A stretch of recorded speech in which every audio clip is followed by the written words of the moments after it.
আহ, আচ্ছা, আসসালামু আলাইকুম সবাইকে। যারা সালাম দিচ্ছিল সবাইকে ওয়ালাইকুম আসসালাম। আজকে হচ্ছে আমাদের ফিজিক্সের লেকচার 15, লাস্ট লেকচার আর কি। আমাদের সবাই তোমরা জানো দুইটা চ্যাপ্টারই বাকি আছে, আর সেটা হচ্ছে আমাদের সেকেন্ড চ্যাপ্টারের অধ্যায় 9 আর অধ্যায় 10, পরমাণুর মডেল এবং নিউক্লিয়ার পদার্থবিজ্ঞান।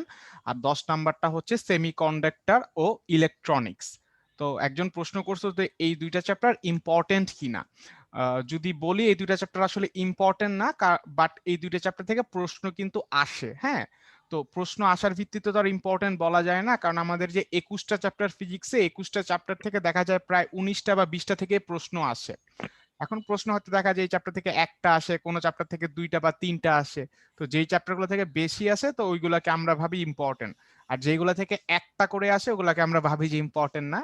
জিনিসটা আসলে এরকম না। এই দুইটা চ্যাপ্টার থেকে খুবই অল্প টপিক আমরা রাখছি, মানে সূত্র সব দেখাবো, বাট সব জিনিস তো আর আসে না। যেগুলো আসে ওইগুলা রাখা হইছে, ওইগুলাকে আমি এক্সট্রা ভাবে বলে দিব যে এই 5-6টা জিনিস পড়লেই তোমার মোটামুটি এই দুইটা চ্যাপ্টার থেকে হয়ে যাবে।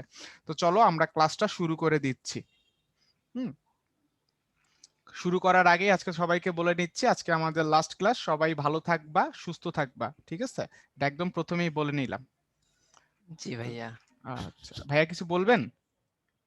ওকে ও আচ্ছা, সরি মিম ভাই আজকে আমাদের সাথে কিউএনএ তে আছে। মিম ভাই, না ভাইয়া যে মাইক খুলে আমি কাশতেছিলেন। আচ্ছা মিম ভাই, আপনি কিছু তাহলে বলে দেন, শেষ ক্লাস তো। না, আমি শেষে বলবো না, সমস্যা নেই। আপনি শেষে আচ্ছা। বলবেন? আচ্ছা, হ্যাঁ, হ্যাঁ। আপনার জন্য বিশাল একটা সময় রাখবো, কারণ আজকের ক্লাসটা 1.5 ঘন্টার মধ্যেই শেষ হয়ে যাবে। একটু বেশি করেই সমস্যা। বললেন, হ্যাঁ, পোলাপানের ডোজ দিয়েন। আচ্ছা, ঠিক আচ্ছা আছে। ঠিক ওকে। আছে ভাই, শুরু করতেছি। ওকে। ওকে। তো প্রথমেই আমরা যদি চ্যাপ্টারের মধ্যে ঢুকি, তো যে সূত্রগুলো আছে, প্রথমটা হচ্ছে, এটা আমরা দেখতে পারতেছি, এটা কিসের সূত্র ছিল। আমরা জানি যে ইলেকট্রন অনেকগুলো শক্তি স্তর, না প্রথম দ্বিতীয় তৃতীয় চতুর্থ অনেকগুলো শক্তি স্তর আছে। তো ইলেকট্রন যখন একটা শক্তি স্তর থেকে আরেকটা শক্তি স্তরে চলে আসে, তখন কি হয়? শক্তি নির্গমন হয়, অথবা শক্তির কি হয় ভাইয়া? শোষণ হয়। যেমন এটা যদি উপরের সেল, এটা ধরো নিচের সেল, ঠিক আছে? তো একটা ইলেকট্রন যদি ওপরের সেল থেকে নিচের সেলের দিকে চলে আসে, তখন শক্তি কি হয়? নির্গত হয়, তাই না? আমরা জানি যে ওপর থেকে নিচে আসলে শক্তি নির্গত হয়। আবার ইলেকট্রন যদি ভাইয়া নিচের স্তর থেকে ওপরের শক্তি স্তরে যায়, শক্তি কি হয়? শোষিত হয়। এখন ইলেকট্রন ওই শক্তি শোষণ করুক বা নির্গমন করুক, নিশ্চয়ই শক্তির একটা ভ্যালু আছে। সেটা আমরা কিভাবে বের করি?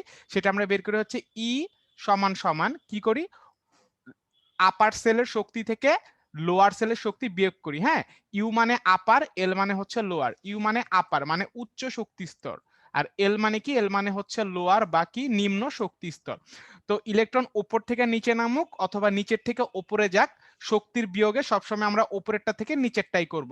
আবার আমরা আরেকটা জিনিস জানি যে ই সমান সমান কি ছিল? এইচ এফ, তাই না? এইচ ছিল প্লাঙ্কের ধ্রুবক আর এফ ছিল কম্পাঙ্ক। তাহলে একত্রিত যদি করি আমি লিখতেই পারি যে এইচ এফ সমান সমান কি?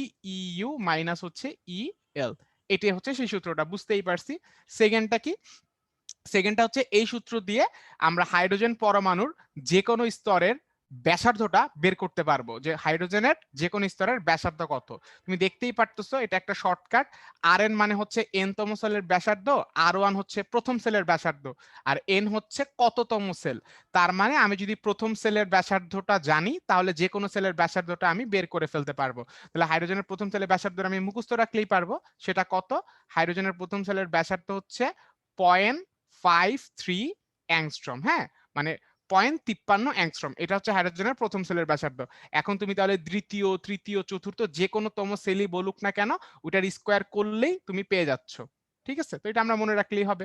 তারপর 3 নাম্বারটা কি? 3 নাম্বারটা হচ্ছে আমরা জানি ওই যে ইলেকট্রন যখন কোনো একটা শক্তি স্তরে ঘুরতে থাকে, তখন যে কোনো মুহূর্তে তার মোট কৌণিক ভরবেগ কি থাকে? সংরক্ষিত থাকে। এলটা কি? এল হচ্ছে কৌণিক ভরবেগ। এলটা কি? এলটা হচ্ছে কৌণিক ভর বেগ, তাই তো? ওকে। এম হচ্ছে তোমার ভর, তাই না? ইলেকট্রনের ভরের মান। এমটা ভিটা কি? ভিটা হচ্ছে বেগ। আর কি? আর হচ্ছে আমাদের ব্যাসার্ধ। এগুলো আমি লিখলাম না, কারণ এগুলো আমি বুঝতেই পারতেছি, আমরা সকলে এই জিনিসগুলো কিন্তু জানি। এবার যদি 4 নাম্বারের মধ্যে আসি, 4 নাম্বারটা কি? যে ইলেকট্রনের যে কোনো শক্তি, ইলেকট্রনের যে কোনো কক্ষপথের শক্তির মান কত, ঠিক আছে? মেইনলি এটা কার জন্য? হাইড্রোজেনের জন্য। তো আমি যদি হাইড্রোজেনের প্রথম সেলের শক্তিটা জানতে পারি বা মুখস্থ রাখতে পারি, তাহলে যে কোনো তম সেলের শক্তি কিন্তু আমি বের করতে পারবো। কিভাবে? যে সেলটা বলবে তার স্কোয়ারকে প্রথমটা দিয়ে ভাগ করব। তাহলে হাইড্রোজেনের প্রথম সেলের শক্তি কত? আমরা মনে রাখবো 13.6 ইলেকট্রন ভোল্ট। আর ইলেকট্রন ভোল্ট আর জুলের সম্পর্ক তো আমি লিখে দিছি কয়েকবার, বা সব ভাইয়ারা লিখে দিছে, তোমরা অলরেডি জানো। সো আজকের দিনে ক্লাসে বেশি আর পেঁচাবো না বা ডিটেলস করবো না, কারণ আমরা মোটামুটি অনেক কিছুই জানি। তাহলে ইয়ন কত, হাইড্রোজেনের প্রথম সেলের ব্যাস শক্তি কত, -13.6 ইলেকট্রন ভোল্ট। ঠিক আছে, এখন যদি বলে তাহলে দ্বিতীয় সেলের শক্তি কত, তুমি কি করবা, নিশ্চয়ই নিচে 2 এর উপর স্কয়ার মানে 4 দিয়ে ভাগ করবা। এখন যদি বলে তৃতীয় সেলের শক্তি কত, কি করবা, নিশ্চয়ই নিচে 3 স্কয়ার মানে কি 9 দিয়ে ভাগ দিবা, তাই না? তো মোটামুটি আমরা প্রথম 4টা সেলের শক্তির মানটা একটু মনে রাখবো। হ্যাঁ, আমি লিখে দিচ্ছি প্রথম 4টা সেলের, এগুলো আমরা একটু কষ্ট করে মনে রাখবো, কারণ অঙ্কের জন্য আমাদের মোটামুটি এটা লাগে। প্রথমটা হচ্ছে আমরা জানি E1 তো লিখেই দিছি, -13.6 ইলেকট্রন ভোল্ট। এটা কত, এটা হচ্ছে 13.6 কে কত দ্বারা ভাগ করবো, নিশ্চয়ই 2 এর উপর স্কয়ার, তাই না, যেহেতু দ্বিতীয় সেল মানে 4। আমি ডাইরেক্ট লিখে দিচ্ছি -3.4 ইলেকট্রন ভোল্ট। এটা কত, 13.6 কে কি দ্বারা ভাগ করব, 3 এর উপর স্কয়ার মানে 9 দ্বারা ভাগ করব। 9 দ্বারা ভাগ করলে কত হয়, আমি ভ্যালুটা ডিরেক্ট লিখে দিচ্ছি, -1.51 ইলেকট্রন ভোল্ট। আর E4 মানে চতুর্থ সেলেরটা কত হয়, নিশ্চয়ই নিচে কত 16 দ্বারা ভাগ করব, তাই না? তাহলে E4 নিশ্চয়ই -13.6 কে আমরা কত 4 এর উপর স্কয়ার, যেহেতু চতুর্থ সেল মানে 16 দ্বারা ভাগ করব, 16 আর না দেখাই কত হবে, -0.85। হ্যাঁ, এই ভ্যালুগুলো আমরা একটু মেমোরাইজ করে রাখবো, যাতে অবজেক্টিভে আসলে আমরা তাড়াতাড়ি করে ফেলতে পারি। ওকে ফাইন, এটা গেল। 5 নাম্বারটা তো আমরা জানি একটা বড় সূত্র ফ্রিকোয়েন্সি বের করার। হ্যাঁ, কোনটা কি, N1 ছিল তোমার প্রথম শক্তি স্তর, N2 ছিল মানে যদি বাংলায় বলি নরমাল ভাবে N1 হচ্ছে নিম্ন শক্তি স্তর, N2 হচ্ছে উচ্চ শক্তি স্তর। ঠিক আছে, H প্লাঙ্কের ধ্রুবক, এপসাইলন নট শূন্য মাধ্যমের ভেদনযোগ্যতা জানি। হ্যাঁ, Z হচ্ছে পারমাণবিক সংখ্যা, E হচ্ছে ইলেকট্রনের চার্জের মান, আর M হচ্ছে গিয়া ভর। তো এটা দিয়ে কোনো কাজে আসবে না, এটা আসবেও না ভার্সিটিতে, জাস্ট ছিল আমরা দিয়ে দিছি। 6 নম্বরের ডেল্টা এম, এটা কি, এটা হচ্ছে ভর ত্রুটি। হ্যাঁ, এটা আমরা সবাই জানি, এটা হচ্ছে ভর ত্রুটি। তো ভর ত্রুটির ব্যাপারটা জানি কি ছিল, ভর ত্রুটির ব্যাপারটা ছিল, আমরা তো সবাই জানি যে একটা নিউক্লিয়াস কি কি দ্বারা গঠিত। নরমালি একটা নিউক্লিয়াস হচ্ছে প্রোটন এবং নিউট্রন, তাই না?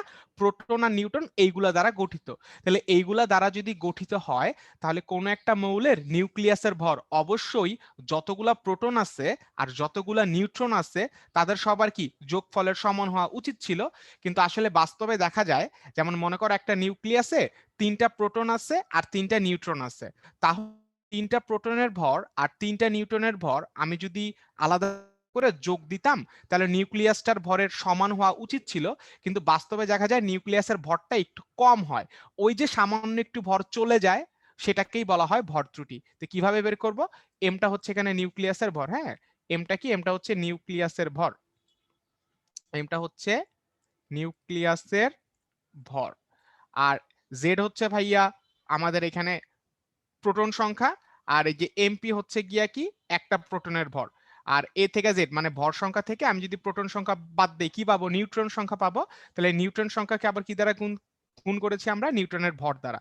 তার মানে প্রোটন সংখ্যাকে প্রোটনের ভর দ্বারা গুণ, যোগ নিউট্রন সংখ্যাকে নিউট্রনের ভর দ্বারা গুণ। তাহলে গুণ করলে আমি টোটাল ভরটা পাবো, যারা সবাই মিলে নিউক্লিয়াস গঠিত করছিল, ওই টোটাল ভর থেকে যদি আমি নিউক্লিয়াস, যে নিউক্লিয়াসটা তারা গঠন করেছে তার ভরকে বিয়োগ করি, তাহলে কতটুকু পার্থক্য বের করতে পারবো, সেটাই ভর ত্রুটি। এটা আমাদের ভার্সিটির জন্য ইম্পর্টেন্ট না, ইম্পর্টেন্ট না মানে এটা আসে না, জাস্ট সূত্র দিয়ে দিয়েছি, তোমরা যদি অন্য জায়গায় পরীক্ষা দাও এটা তোমাদের কাজে লাগবে। তো চলো এখন আমরা ম্যাথের মধ্যে চলে যাচ্ছি।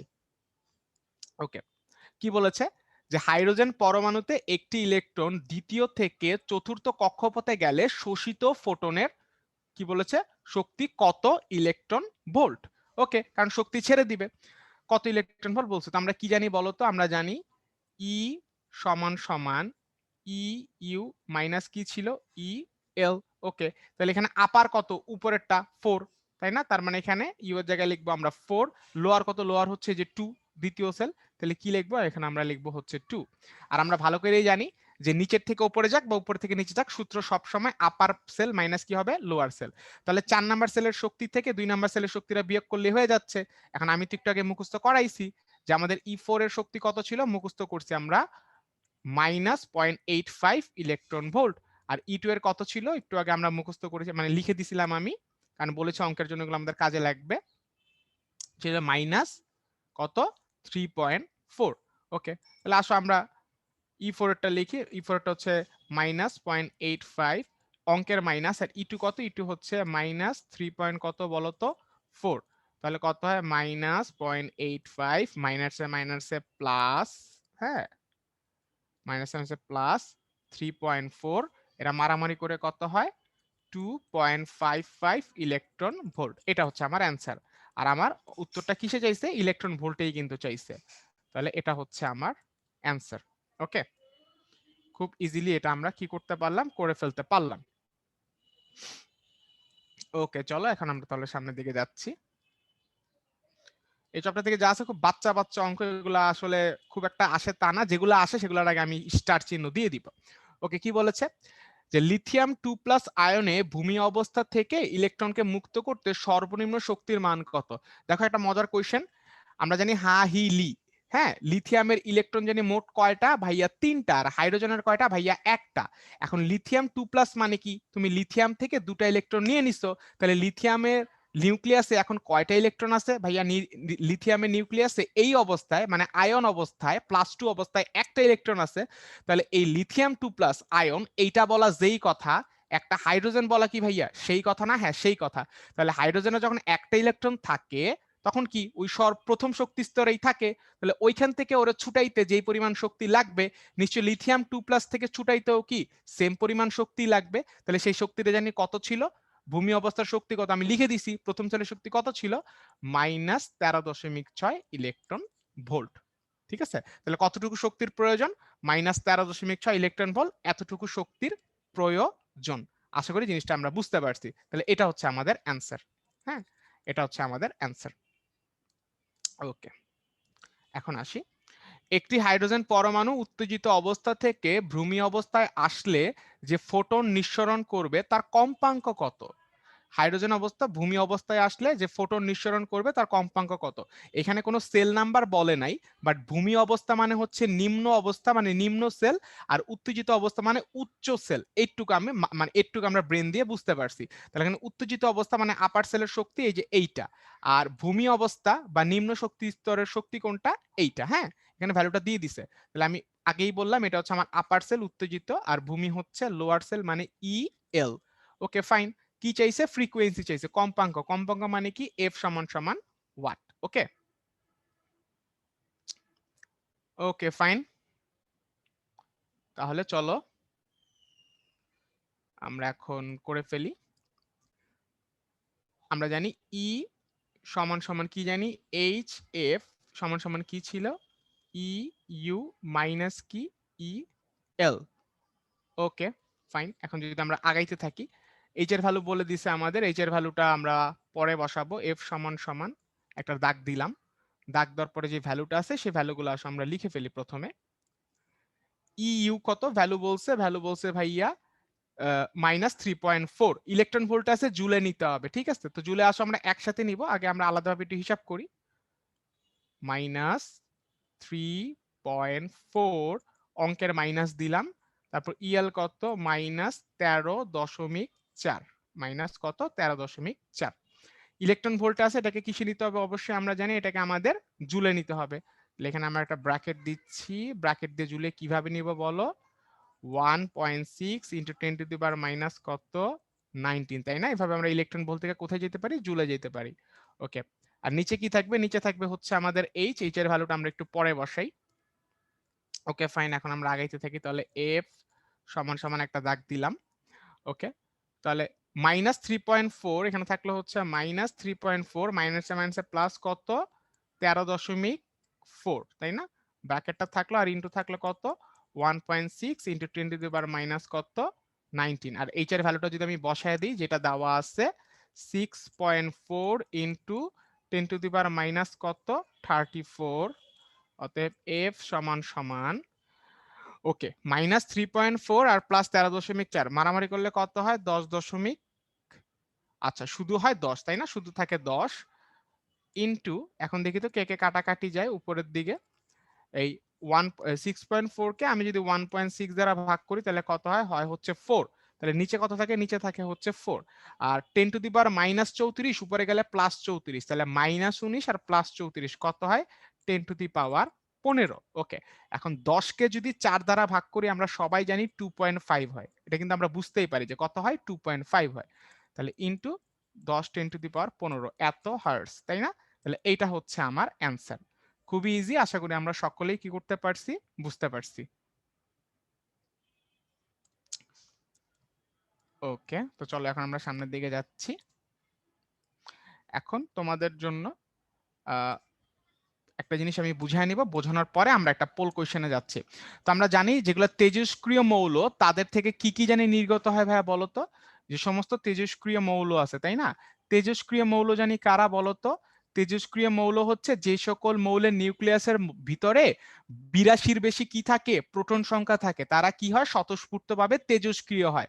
মানে তারা স্বতঃস্ফূর্তভাবে তার নিউক্লিয়াসগুলো ভেঙে যায় অনেক সময়, এবং ওইখান থেকে কি কি নির্গত হয়? নরমালি আমরা জানি আলফা, বিটা, গামা এবং শক্তি, এই জিনিসগুলো কি হয়, নির্গত হয়। কার থেকে হয়? তেজস্ক্রিয় মৌল থেকে। এখন আলফা, বিটা, গামা এগুলো যদি নির্গত হতে থাকে, তাহলে ওই মৌলটা নিশ্চয়ই আর ওই মৌল থাকে না, অন্য একটা মৌলে পরিণত হয়ে যায়। তো অনেক সময় পরীক্ষায় আসে যে যদি আলফা কোণা বের হয়ে যায় তাহলে এই মৌলটা কিসে পরিণত হয়, বা যদি বিটা বের হয়ে যায় তাহলে ওই মৌলটা কিসে পরিণত হয়। তো আসো এই দুইটা জিনিস আমি তোমাদের একটু দেখায় দিই, ঠিক আছে? এটা ইম্পর্টেন্ট আসে। ওকে, আলফা নির্গত হলে, আলফা যদি নির্গত হয়, ধরলাম একটা এক্স মৌল আছে, ব্যাপারটা আমরা খুব ইজিলি বোঝার চেষ্টা করি। ধরলাম একটা মৌল আছে, আচ্ছা এ ধরলাম, এ একটা মৌল, হ্যাঁ। এ মৌলটার এখানে আমরা ভর সংখ্যা ধরলাম 230, এমনিতেই আন্দাজি ধরতেছি। আর এখানে আমরা পারমাণবিক সংখ্যা ধরলাম হচ্ছে 92, এটা একটা মৌল। তো এই মৌল থেকে কি হয়েছে, ওরা বলে দিছে যে এই মৌল থেকে আলফা কোণা নির্গত হয়েছে। আলফা কোণাকে ওরা আলফা এইভাবেও দেখাইতে পারে, অথবা হিলিয়াম নিউক্লিয়াস এইভাবেও দেখাইতে পারে, ঠিক আছে? অনেক সময় এখানে 2 থাকে, অনেক সময় 4 থাকে, এইভাবেও দেখাইতে পারে, অথবা শুধু আলফা এইভাবেও দেখাইতে পারে। যেভাবেই দেখাক আমাদের বুঝে নিতে হবে। Okay fine. এ একটা মৌল আছে, যদি এ মৌল থেকে ভাইয়া আলফা কোণা নির্গত হয় তাহলে কি হবে আমরা মনে রাখবো। মানে আলফা কোণা নির্গত হলে ধরলাম এটা কিসে কনভার্ট হয়ে গেছে, এটা একটা ডি মৌলে কনভার্ট হয়ে গেছে। তো ডি মৌল যদি কনভার্ট হয় আমাদের মনে রাখতে হবে উপরের ভর থেকে আমরা 4 বাদ দিব। উপরের ভর থেকে কত বাদ দিব? 4 বাদ দিব। আর নিচের থেকে কত বাদ দিব? 2 বাদ দিব। তাহলে উপর থেকে যদি আমরা 4 বাদ দেই তাহলে কত হবে? 226। আর নিচের থেকে 2 বাদ দিলে কত হবে? 90। তাহলে এই 90 পারমাণবিক সংখ্যা বিশিষ্ট যে মৌলটা সেইটা ক্রিয়েট হবে, ঠিক আছে? ওকে, এটা গেল, তার মানে এটা আমরা বুঝতে পারলাম। তাহলে পরীক্ষা এভাবেও থাকতে পারে, অথবা যে হিলিয়াম দিয়ে ওইভাবেও রাখতে পারে। তো আরেকটা আমরা একটু দেখে ফেলি, আরেকটু যদি দেখি, সাপোজ আরেকটা মৌল আছে, ধরলাম হচ্ছে সি। হ্যাঁ, এখানে দেওয়া আছে হচ্ছে 256, এখানে দেওয়া আছে মনে করো হচ্ছে 96। তাহলে এটার থেকে পরীক্ষা এভাবে বলে দিছে যে একটা কি, এরকম একটা হিলিয়াম নিউক্লিয়াস এখান থেকে সরে গেছে। তার মানে বুঝতে পারতেছি এটা বলা যেই কথা, আলফা বলা সেই কথা। তো এটা কিসে কনভার্ট হয়েছে? সিটা মনে করো একটা মৌল, ধরলাম হচ্ছে আমরা এফ একটা মৌলে পরিণত হয়েছে। তাহলে কিভাবে কি হবে? আমরা জানি যে ভর থেকে কত বিয়োগ করব? ভর থেকে 4 বিয়োগ করব। তাহলে 4 বিয়োগ করলে কত হয়? 252।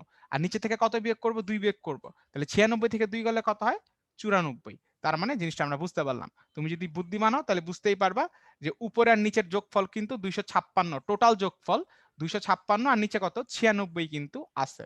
ওকে, এখন আরেকটা জিনিস, যদি পরীক্ষায় এই হিলিয়ামের আগে এখানে একটা 2 লেখা থাকতো তাইলে কি হতো বলতো? তাহলে 2 যেহেতু মানে দুইটা হিলিয়াম বা দুইটা আলফা কোণা যদি চলে গেছে, তাহলে উপর থেকে 4 দুগুণা 8 বাদ, নিচের থেকে কত বাদ দিতাম? 2 দুগুণা 4 বাদ। যেমন এটা যদি আমরা একটু নিচে দেখি, যেমন এই জিনিসটাই যদি এমন হইতো 2 ইনটু হিলিয়াম, উপরে হচ্ছে 4, নিচে হচ্ছে 2, তাহলে দুইটা আলফা কোণা বা দুইটা হিলিয়াম নিউক্লিয়াস চলে গেছে, তখন কি হইতো? তখন ধরলাম একটা নতুন জিনিস হয়েছে, সেটা কি? ধরলাম জি। উপরে কত হইতো বলো তো? উপরে ভাইয়া যেহেতু দুইটা গেছে, 4 দুগুণা 8 কমাইতাম, তাহলে 256 থেকে 8 গেলে কত হয়? 248। আর 96 থেকে 8 গেলে কত হয়? 88। তাই না? ব্যাপারটা এইভাবে। আশা করি জিনিসটা আমরা সকলেই বুঝতে পারছি। ওকে, এবার বাকি আছে হচ্ছে বিটা কোণা নির্গমন হলে। এটা হচ্ছে আলফা কোণা নির্গমন হলে। এখন আমরা দেখব হচ্ছে বিটা, হ্যাঁ, বিটা নির্গত হলে। বিটাটাকে যেভাবে লেখে আমি সেভাবেই লিখলাম, এভাবে লেখা হয়। বিটা নির্গত হলে, যদি কোনো মৌল থেকে আমাদের বিটা রশ্মি নির্গত হয়, ধরলাম একটা মৌল আছে এক্স, হ্যাঁ, এই এক্স থেকে যদি ভাইয়া বিটা রশ্মি নির্গত হয় তাহলে আমরা কি করব জানো?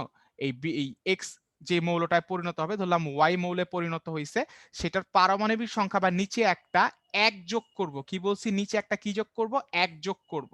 যেমন এই এক্স এর এখানে যদি থাকে তোমার হচ্ছে, আর নিচে যদি থাকে তোমার হচ্ছে 90, এবং এইখান থেকে যদি একটা বিটা কোণা নির্গত হয়, কি বলছি, একটা বিটা কোণা নির্গত হয়, তখন সেটা যদি ওয়াই মৌলে পরিণত হয়, উপরে যা আছে তাই থাকবে, নিচে একটা এক যোগ করব, তাহলে কত হবে, 91। কত হবে, 91। এখন আমরা যদি একটা এক্সাম্পল দেখি, সাপোজ এখানে আছে টি, হ্যাঁ, সাপোজ এখানে দেওয়া আছে 254 আর নিচে আছে হচ্ছে গিয়ে 97। এখন ওর থেকে যদি একটা বিটা কণা নির্গত হয় এবং সে সাপোজ পরিণত হয়েছে কিসে, সে সাপোজ পরিণত হয়েছে এইচ একটা মৌলে পরিণত হয়েছে, তাহলে উপরে কি হবে, উপরে 254 থাকবে, আর নিচে কি হবে, নিচে 97 ছিল, বিটা কণা গেলে নিচে একটা এক যোগ করবো, এখানে কত হবে, 98 হবে। আশা করি এই ব্যাপারগুলো আমরা ধরতে পারছি, পরীক্ষায় আসলে আমরা অবশ্যই করতে পারবো। আর এখানে যদি বিটার আগে 2 থাকতো, তাহলে এখানে 98 জায়গায় কত হইতো বলতো, 99 হইতো। ঠিক আছে, আশা করি এই জিনিসগুলো আমরা ধরতে পারবো। আর গামা কোণ যদি নির্গত হয়, তখন ওই ভর সংখ্যা বা প্রোটন সংখ্যায় কোনো পরিবর্তন হয় না, ফলে ওইটা লেখার কোনো দরকার নাই। এখন আমরা চলে যাচ্ছি আজকের দিনে ফার্স্ট পোলে। আশা করি এটা সবাই পারবা, তোমরা এটা অ্যান্সার দিয়ে ফেলো। এটার জন্য তোমরা সময় পাবা বেশি না, আমি দিব হচ্ছে 30 সেকেন্ড, এবং তোমাদের সময় শুরু হচ্ছে এখন।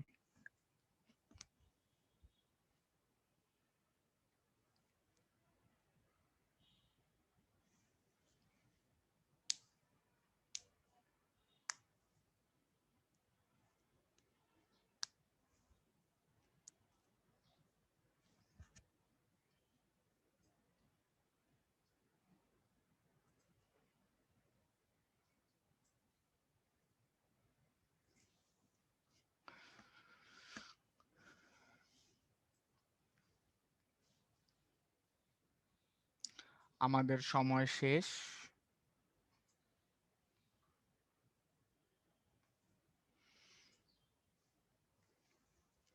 তো আমরা বুঝতেই পারছি এটার অ্যান্সার কত হবে, তাও যদি আমি তোমাদের একটু করে দেই।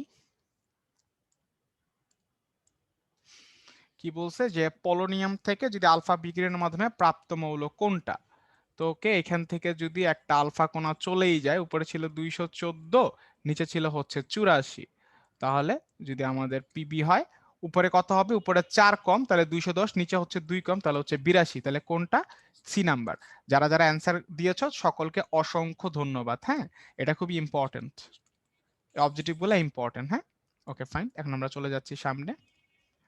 ওকে, এখন আমরা চলে এসেছি ক্ষয় ধ্রুবকের মধ্যে। আমরা জানি যে ক্ষয় ধ্রুবক সম্পর্কে আমরা পড়ে আসছি মোটামুটি। ক্ষয় ধ্রুবকের কিছু সূত্র ছিল, ওই যে তেজস্ক্রিয় মৌলগুলা স্বতঃস্ফূর্তভাবে যে ভেঙে যেতে থাকে, তাদের পরমাণুগুলার যে ক্ষয় হতে থাকে, এটার উপর ভিত্তি করে আমরা কিছু সূত্র দেখছিলাম, সেগুলো এখানে দেওয়া হয়েছে। এটা দিয়ে পরীক্ষায় টুকটাক অঙ্ক আসে। তো প্রথমটা আমরা জানি এন সমান সমান N naught into e to the power minus lambda t. কোনটা কি, এন হচ্ছে আদি পরমাণুর সংখ্যা, মানে তুমি যখন থেকে কাউন্ট শুরু করছো, যে এখন থেকে শুরু হইলো, ওই মুহূর্তে যতটুকু পরমাণু ছিল সেটার সংখ্যা, মানে এর জন্য নট, মানে যখন থেকে তুমি হিসাব শুরু করছো সেই তখন যতগুলা পরমাণু ছিল সেটা হচ্ছে এন নট। আর এন কি, এন হচ্ছে একটা নির্দিষ্ট সময় পর, ধরো টি সময় পরে যতটুকু বেঁচে আছে বা অক্ষত পরমাণু আছে সেইটার সংখ্যা। ঠিক আছে, ওকে, গেল। তারপর আমরা আর এখানে ল্যামডা যেটা, সেটা হচ্ছে ক্ষয় ধ্রুবক। ক্ষয় ধ্রুবকের এককটা নির্ভর করে সময়টা আমি কি ইউনিটে দিছি। অনেক সময় আমি সময় বলতে পারি সেকেন্ডে, তারপর দিনে, অথবা ইয়ারে, অথবা তোমার ইয়েতে তোমার লিপিয়ারে, যেভাবেই বলি ওটার উপর ভিত্তি করে ক্ষয় ধ্রুবকের এককটা হবে। যদি সময়টা থাকে সেকেন্ডে, ক্ষয় ধ্রুবক হবে পার সেকেন্ড। যদি সময়টা থাকে দিনে, ক্ষয় ধ্রুবক হবে পার ডে। যদি থাকে বছরে, ক্ষয় ধ্রুবক হবে পার ইয়ার। হ্যাঁ, এইভাবে আর কি বিভিন্ন জিনিস হতে পারে। যদি মিনিটে বলো, পার মিনিটও হবে। আর টি হাফ মানে অর্ধায়ু বুঝায়। ওকে, তো 2 নাম্বার, এগুলা যা সূত্র আমরা সবাই জানি।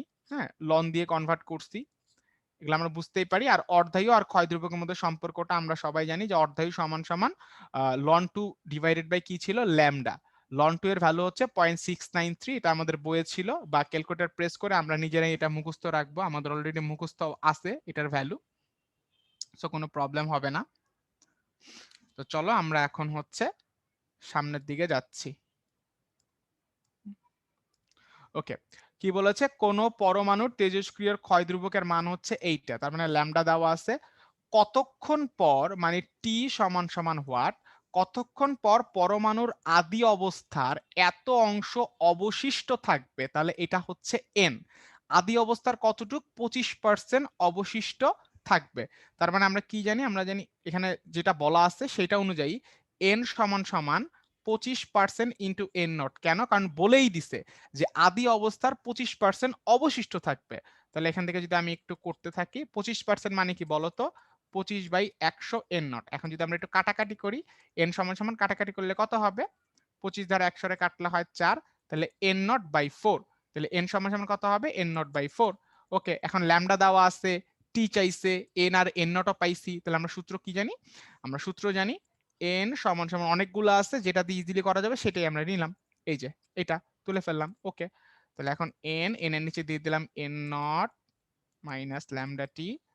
হ্যাঁ, এখন যদি আমরা লন দেই, আমরা জানি N by N naught. Direct আমি চাইলে এই লাইন থেকে আমরা শুরু করতে পারতাম, লনই মানে 1, তাই না? এটা তো আমরা জানি। ডাইরেক্ট চাইলে আমি তৃতীয় লাইন থেকে আমরা কি শুরু করতে অবশ্যই পারতাম। ওকে, তো লন লিখলাম। এন মানে কত, এন মানে যেটা সেটা আমরা লিখে ফেলি। এন মানে পেয়েছি এন নট বাই 4, নিচে আছে একটা এন নট সমান সমান কি থাকে, ওইটা ল্যামডা টি থাকে। Okay fine. তারপর যদি আমরা আগাতে থাকি, তাহলে লন এন নট কাটা, তাই না? এই যে এন নট আর এন নট কাটা, এখানে কত হয় বলতো, এখানে হয় হচ্ছে 1/4 সমান সমান মাইনাস ল্যামডা টি। এখন আমরা সকলেই হয়তো জানি এই মাইনাসটা যদি সরাইতে চাই তাহলে লনের ভ্যালুটাকে উল্টায় দিলেই হয় না। আচ্ছা আমি একটু ডিসক্রাইব করে করি, মাইনাসটার ওই পারে দিলাম, হ্যাঁ মাইনাসটাকে লনের আগে দিয়ে দিলাম। ওকে ফাইন, এখানে কত থাকলো, ল্যামডা টি। এখন মাইনাস লন 1/4 কে যদি মাইনাসটা সরাই তাহলে ওই ভ্যালুটা ভিতরে উল্টায় দিব, তাই না? তাহলে কত হইলো, লন 4 ল্যামডা টি। এই জিনিসটা যারা বুঝো না তাদেরকে আমি একটু দেখায় দিব না, আগে অঙ্কটা আমরা শেষ করি যে কেন মাইনাস সরাইলে লনের ভিতরেরটা উল্টায় দিতে পারি। লন 4 মানে এটাকে কি লেখা যায়, লন 2 এর উপর স্কয়ার, তাই না, ইনটু হচ্ছে ল্যামডা টি। আবার লন আমরা সবাই জানি এই জিনিসটা, যে ln X to the power N, এই ব্যাপারটাকে কি লেখা যায়, এন লন এক্স। এটা আমরা সবাই জানি যে জিনিসটা লেখা যায়, হ্যাঁ ln X to the power N কে এন ইন্টু লন এক্স, এটা লেখাই যায়। তাহলে পাওয়ারটার আগে নিয়ে আসি 2 ইন্টু লন 2 সমান সমান কি বলতো, ল্যামডা টি। তাহলে আমাদের কি লাগবে, টি লাগবে, টি সমান সমান কত, 2 লন 2 আর নিচে কি থাকে, নিচে হচ্ছে আমাদের ল্যামডা। ওকে, তো এখন আমরা ল্যামডার মানটা বসাই আসো, 2 ইন্টু লন 2, ল্যামডার মান কত, ল্যামডার মান ওই যে দেওয়া আছে 2 ইন্টু 10 টু দি পাওয়ার কত, 2 into 10 to the power minus হচ্ছে 3। ওকে, এটাই তো ছিল। তাহলে 2 2 কাটা, 2 2 যদি আমরা কেটে ফেলি, লন 2 এর ভ্যালু বসে, লন 2 এর ভ্যালু কত, 0.693 ইন্টু এই 2 আর 2 কেটে দিলাম, 10 টু দি পাওয়ার মাইনাস 3 উপরে গেলে কত হবে, plus 3 into 10 to the power 3। এত, যেহেতু এটা পার সেকেন্ডে ছিল তাহলে সময়টা কি হবে, সেকেন্ডে। তাহলে এত সময় আমাদের লাগবে। তাহলে অ্যান্সার কত, 0.693 into 10 to the power 3 second. Okay okay, তাহলে এটা আমাদের গেল। আর ওটা নিশ্চয়ই যারা কেউ প্রশ্ন হয়তো এখনো করো নাই, তারপর আমি যেহেতু বলছি বলে দিবি, একটু বলে দিই। আমরা সবাই জানি লন এ বাই বি এই কথাটার মানে কি বলতো, এই কথাটার মান হচ্ছে ln A minus ln B, তাই না, ln A minus ln B.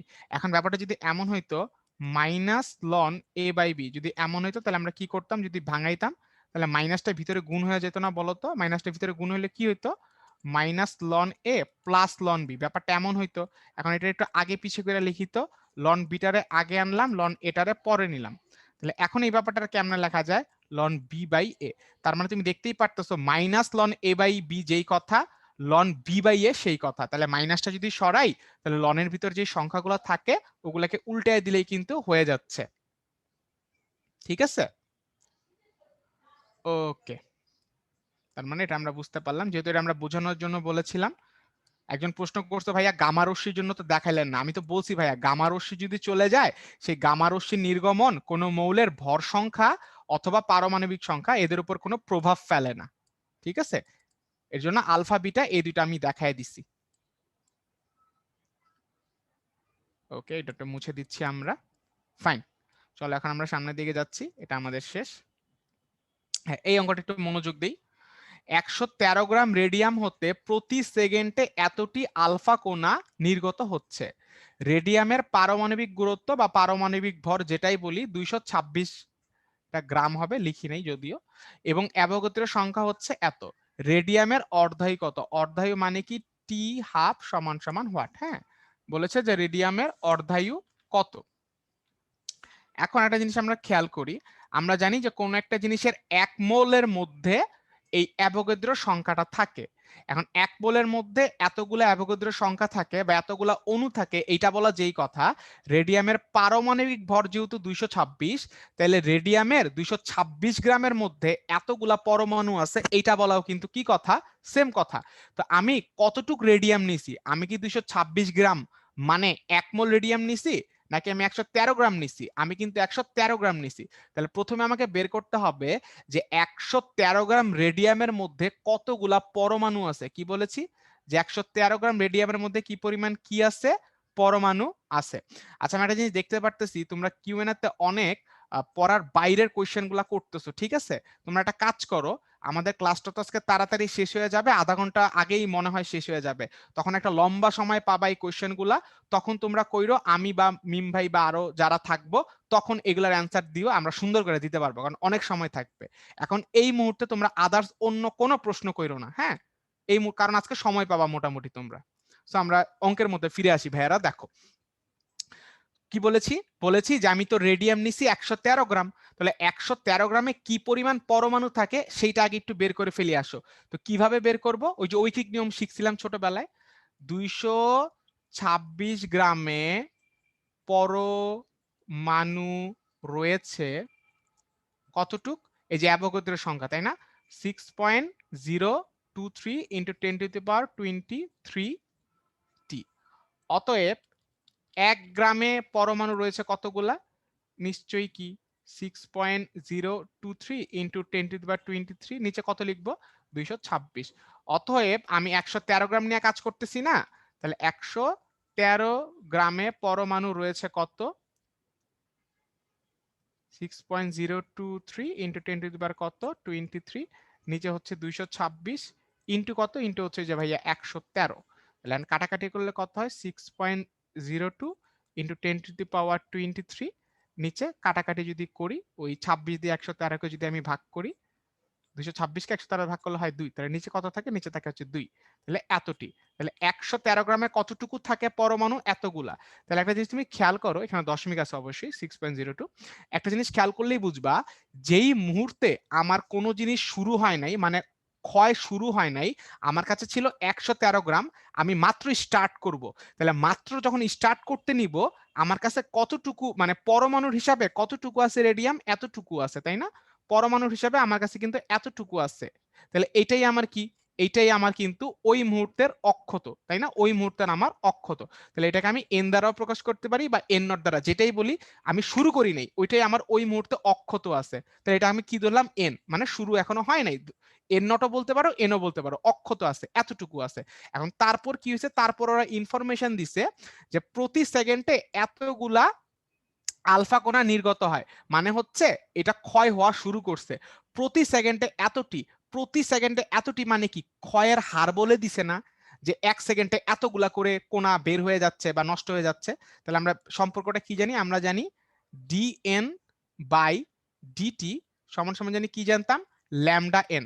এখন বলো ভাইয়া এটা কিন্তু মাইনাস ছিল, মাইনাসটা আমরা কেন দিছিলাম? মাইনাসটা দিছিলাম এইটা বোঝানোর জন্য যে যত বেশি কমে যাচ্ছে আমাদের ক্ষয়টা, ওই মানে আমাদের যে এই হারটা, ক্ষয়ের হারটা যতটুকু অক্ষত থাকে তার কি সমানুপাতিক হয়, ঋণাত্মক হারে। ঋণাত্মক কেন দিছিলাম? যেহেতু ক্ষয় হয়ে যাচ্ছে, যেহেতু অঙ্ক করতেছি এখন এই ক্ষেত্রে, এর জন্য আমার মাইনাসটা দরকার নাই, কারণ ল্যামডা বা সময় এগুলার অ্যান্সার আমি মাইনাসে তো আনবো না, এর জন্য এখানে মাইনাসটা আমি দেই নাই।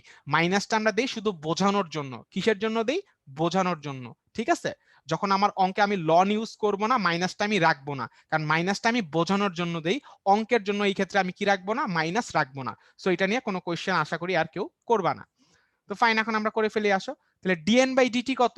এই যে 1 সেকেন্ডে এতটি, তাহলে ডিএন বাই ডিটি কত হবে? 6.023 ইন্টু 10⁻10। আর কত? 1 সেকেন্ডে। তাহলে নিচে 1 লেখার দরকার নাই, নিচে 1 লেখার দরকার আছে? দরকার নাই। সমান সমান আমরা কি লিখলাম? আমরা রাখলাম হচ্ছে ল্যামডা ইন্টু এন কত? কতটুকু অক্ষত ছিল? এই যে ভাই এইটা, এই যে দেখছেন 6.02 ইন্টু 10⁻23 ডিভাইডেড বাই 2। তো সেটা লিখে ফেলে আসো, 6.023 ইন্টু 10⁻23, নিচে কত ছিল, নিচে ছিল হচ্ছে আমাদের 2। Okay fine. এখন যদি আমরা একটু কাটাকাটি করে ফেলি, তোমরা তো কাটাকাটি সবাই বুঝতেই পারো ভাইয়া, তাই না? আমরা যদি একটু কাটাকাটি করে ফেলি তাহলে ল্যামডাটারে রাখলাম, দুইটারে ওই দিকে ওই পারে গুণ দিয়ে দিলাম, যা আছে ওই পারেরটা রাখলাম, আর এই যে উপরের 6.02 ইন্টু 10⁻23 এটারে নিচের দিকে ধাক্কা দিয়ে পাঠিয়ে দিলাম। 6.02 ইন্টু 3 ইন্টু কত বলো, ইন্টু হচ্ছে কই গেল 10⁻23। ফাইন। এখন যদি আমরা একটু কাটাকাটির মতো করি তাহলে আমরা দেখি কে কে বাইচা থাকে। এইটা আর এটা শেষ, 2 থাকে ইন্টু 23 উপরে গেলে -23, তাহলে মারামারি করে 10 থেকে -23 গেলে কত হয়, -13। হ্যাঁ, এত যেহেতু সেকেন্ডে ছিল তাহলে এই আমাদের এই ল্যামডাটা আসছে পার সেকেন্ডে। এখন আমার চাইছে কি, অর্ধায়ু চাইছে, তাহলে আমি যেহেতু আমি ল্যামডা জানি তাহলে অর্ধায়ু আমি জানবো, কারণ আমি তো সম্পর্ক জানি। সম্পর্কটা কি ছিল, সম্পর্ক আমরা জানি যে টি অর্ধায়ু মানে টি হাফ সমান সমান কি ছিল, 0.693 ডিভাইডেড বাই ছিল ল্যামডা। ওকে, তাহলে সি পয়েন্ট অথবা লন 2 ও লিখতে পারো, মানে প্রশ্নের যেভাবে থাকবে অবজেক্টিভে তুমি সেটাই ইউজ করবা। 2 ইন্টু 10⁻, কত বলো, -13। Okay fine. এখন আমি এইটুক কষ্ট সবাই করতে পারি যে 0.693 এটাকে 2 দ্বারা ভাগ করলে কত হয় বলো তো। 0.693 প্রায় কি 7-এর সমান না, প্রায় 7-এর সমান। 7কে 2 দ্বারা ভাগ করলে কত হয়, প্রায় 3.5 এর মতো হয় না? তাহলে আমি লিখতেই পারি কত, 0.35। এটা কিন্তু আমি মানে অনুমান করে বলতেই পারি যে 0.35 ইন্টু, আর এই 10-এর উপর মাইনাসের উপরে গেলে কত হবে, শুধু 13। তাহলে 10⁻, কত হবে, 13। যেহেতু ওকে, আর একক কি হবে, একক হবে হচ্ছে সেকেন্ড। আশা করি এই লাইনটা সবাই বুঝতে পারছো। হ্যাঁ, এই 0.693 এটাকে মনে মনে প্রায় 7-এর মতো ধরা যায়, তো 7কে 2 দ্বারা ভাগ করলে কত হয়, 0.35 ইন্টু 10⁻13। এখন তুমি বলতে পারো ভাইয়া এক্স্যাক্টলি তো 3.5 হয় না, তাইলে কেমনে বুঝবো? পরীক্ষার মধ্যে যদি এরকম একটা অ্যান্সার দেখো 348, তাহলে এইটা প্রায় কি 0.35 এর মতো না, বলো তো প্রায় কি 35 এর মতো, তাহলে তুমি অ্যান্সার দেখে অবজেক্টিভে বুঝতে কিন্তু পারবা যে এইটা হবে। হ্যাঁ, তো এগুলো আসলে ডিল না, আমরা বুঝতেই পারবো কিন্তু। ঠিক আছে, তো আশা করি এটা আমরা বুঝতে পারছি। চলো এখন আমরা কোথায় যাব, আমরা একটু সামনের দিকে আগাইতে থাকি। ওকে, হ্যাঁ, তো এটা দেখি আমাদের কি বলেছে। একটি তেজস্ক্রিয় বিকিরণের তীব্রতা 12 মিনিটে 96 হ্রাস পেয়ে 12 একক হলো। ঠিক আছে, 96 ছিল আগে, সেটা হ্রাস পেয়ে কত হয়েছে আমার, আমার হয়েছে হচ্ছে 12। তাহলে ছিল 91, এটা তাহলে আমি এন নট ধরলাম মানে আদি, আর হ্রাস পেয়ে মানে কমে গিয়ে এত একক হয়েছে, মানে এই 12 কিন্তু অক্ষত আছে। আগে ছিল 96, মরতে মরতে মরতে মরতে 12 আছে। আর এটা সময় বলে দিছে, হ্যাঁ, যে কত এটা হয়েছে হচ্ছে তোমার এই 12 মিনিটে। ওই উৎসের অর্ধায়ু কত, অর্ধায়ু মানে কি আমরা জানি যে টি হাফ সমান সমান হচ্ছে ওয়াট। এই অর্ধায়ুটা আমাদের বের করতে বলছে। এখন যে ইনফরমেশন গুলো দেওয়া আছে এটা দিয়ে আমরা কি বের করতে পারি, এটা দিয়ে মোটামুটি আমরা বুঝতে পারতেছি আমরা এখান থেকে ল্যামডাটা বের করতে পারবো, কারণ ল্যামডাটা বের করতে পারলে আমি টি হাফ বের করে ফেলতে পারি। তাই এই অঙ্কগুলো একটা জিনিস আমি মাথায় রাখবো, যে আমাকে ল্যামডা বের করতে বললে সামহাও আমাকে আগে টি হাফ বের করতে হইতে পারে, অথবা টি হাফ বের করতে বললে আমাকে আগে মনে মনে ভাবতে হবে ল্যামডাটা সামহাও বের করতে হবে। তো কিভাবে বের করতে পারি, আমরা জানি যে ln N by N naught, যেহেতু লন লিখছি এই ক্ষেত্রে আমরা মাইনাসটাকে ইগনোর অবশ্যই করবো না, মাইনাসটাকে আমরা নিব কেন, কারণ আমরা লন লিখছি। ঠিক আছে, ইন্টু কত, মাইনাস ল্যামডাটা, এটা কিন্তু একটা সম্পর্ক ছিল আমরা কিন্তু জানি, তো সেটা আমরা লিখে ফেলছি। ওকে, সমান সমান। এখন আসো আমরা আগাতে থাকি। ওকে ফাইন, দেখি কে কে কে কে দেওয়া আছে। লন লিখলাম, এন কত বলো তো, এন হচ্ছে 12, এন নট কত, এন নট হচ্ছে ওই যে ভাইয়া 96।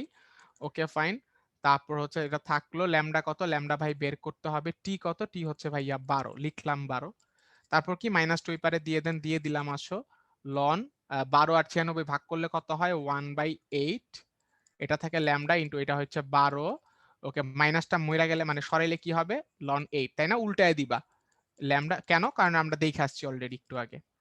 তাহলে এখন ওই ল্যামডা সমান সমান কত, লন লন 8 কে কি বলা যায়, লন 2 এর উপর 3, তাই না, আর 12টাকে নিচে দিয়ে দিলাম। আসো 12টার ওই যে নিচে দিয়ে দিছি। ওকে, এখন এই লন 2 এর উপর 3 এটাকে কি লেখা যায় জানি, 3টা আগে লিখলাম, লন 2 নিচে কত লিখলাম, নিচে লিখলাম হচ্ছে আমরা 12। ওকে, তাহলে 3 দিয়ে 12কে ভাগ করলে কত হয়, 4। তাহলে অতএব ল্যামডা কত পাইছি, ল্যামডা পাইছি হচ্ছে লন 2 বাই কত লন 2 বাই হচ্ছে 4। এখন আমাদের অর্ধায় লাগবে, আমরা জানি টি হাফ সমান সমান কত লন 2। আমি বলছি না লন 2 ও লেখা যায়, আবার লন 2 এর ভ্যালু 0.693 ও লেখা যায়। কখন কোনটা লিখবো ম্যাথের উপর নির্ভর করবে। যেহেতু ল্যামডা লন 2 এ রাখছি তাহলে লন 2 এ রাখি যাতে কাটাকাটি যায়। এই যে আমরা সূত্রটা লিখলাম। এখন আসো লন 2 ল্যামডা কত পাইছো জানি লন 2 বাই 4। এই লন 2 কাটটা তাহলে 4 উল্টাইলে কত হয় 4। অতএব টি হাফ কত পাইলাম আমরা, টি হাফ পাইলাম 4। একক কি হবে যেহেতু মিনিটে ছিল, তাহলে এত মিনিট, তাহলে অর্ধই হবে হচ্ছে আমাদের 4 মিনিট। ঠিক আছে, অর্ধই হবে হচ্ছে আমাদের 4 মিনিট। ওকে, চলো এখন আমরা সামনের দিকে যাচ্ছি। আমাদের এটা শেষ।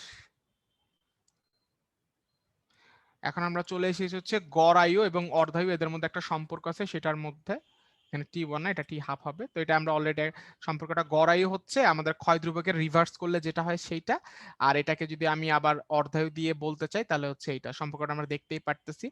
আবার আমাদের যেই ইয়াটা আছে এই এটা তো আমরা আগেই দেখছি, এই 2 নাম্বারটা এটার মধ্যে কোনো কাজ নাই, 2 নাম্বারটা আমরা দেখে আসছি প্রথম স্লাইডেই।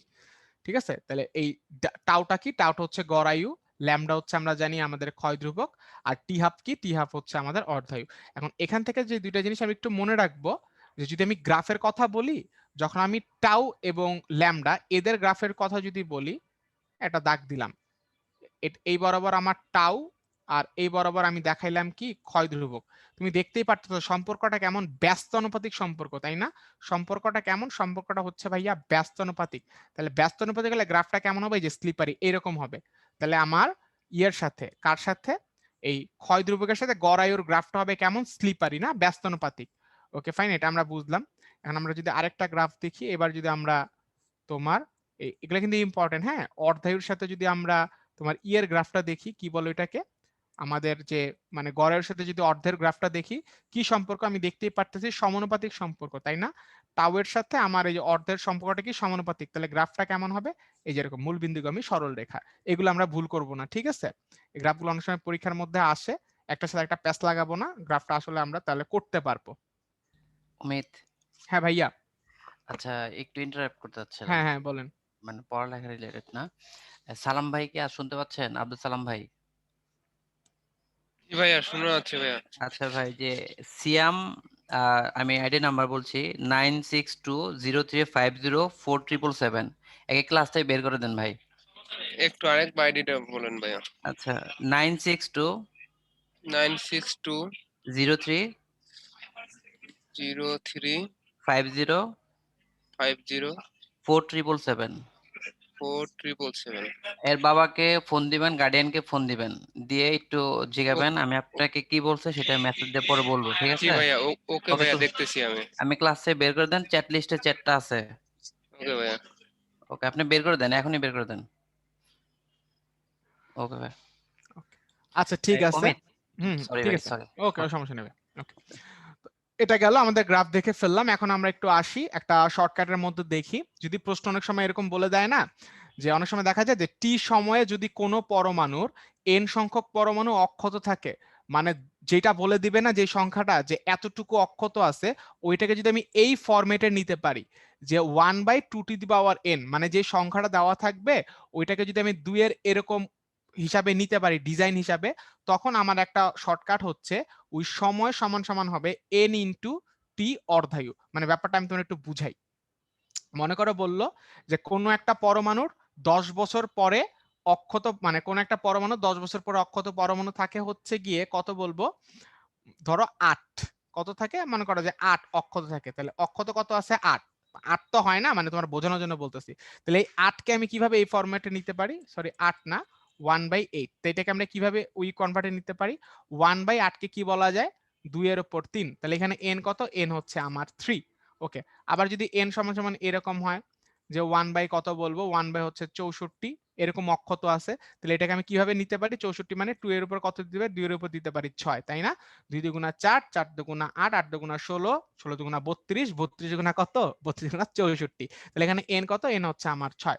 তাহলে এইভাবে বুঝে আমি যদি এখানে বসায় দিই, তাহলে টোটাল যে বছরটা বলছে সেটা ইউজ করে এবং এন এর মানটা দিয়ে আমি অর্ধায়ু বের করতে পারি, অথবা যদি অর্ধায়ু বলা থাকে এবং এনটা বলা মানে এভাবে বের করি, তাহলে মোট কতটুক সময় পরে এই এতটুকু অংশ অক্ষত থাকবে সেটাও আমি বের করতে পারবো। এটা কিন্তু শর্টকাটের জন্য, একটু দেখে নিই।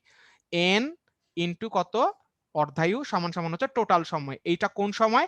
যেই সময় পরে এই 1/2n এই সংখ্যক পরমাণু অক্ষত থাকবে। সবসময় শর্টকাটটা ইউজ করা যাবে না। যদি এখানে 8 না হয়ে 10 হইতো তাইলে তো 2 এর উপর পাওয়ার দিয়ে এটাকে করা যাইতো না, ফলে তখন এটা করা যেত না। সো পরীক্ষায় যেভাবেই এগুলা শর্টকাট ইউজ করতে যদি স্যাররা চায় যে শর্টকাটটা ছেলেটা ইউজ করুক, সংখ্যাটা উনি ওইভাবেই কি করে বসায় দেয়। ওকে ফাইন, তো চলো আমরা সামনের দিকে যাচ্ছি। এটা পোল কোয়েশ্চেন, এই পোল কোয়েশ্চেনের অ্যান্সারটা অবশ্যই শর্টকাট দিয়ে হবে, তোমরা এটা করে ফেলো। এটার জন্য সময় পাচ্ছ হচ্ছে 45 সেকেন্ড। আর মিম ভাই আমাকে একটু কষ্ট করে আপনি মেসেঞ্জার একটু পাঠান তো চ্যাটে সিয়াম কি লিখছে এই পোল কোয়েশ্চেনটা লঞ্চ করার পরে। ঠিক আছে আমি ভাইয়া, দিচ্ছি। আমি লঞ্চ করতেছি। হ্যাঁ, 45 সেকেন্ড, তোমরা বাকির আনসার দিয়ে দাও।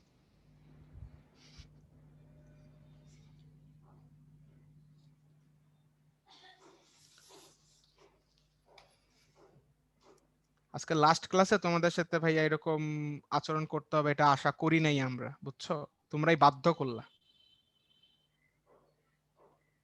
দুঃখজনক জিনিসটা।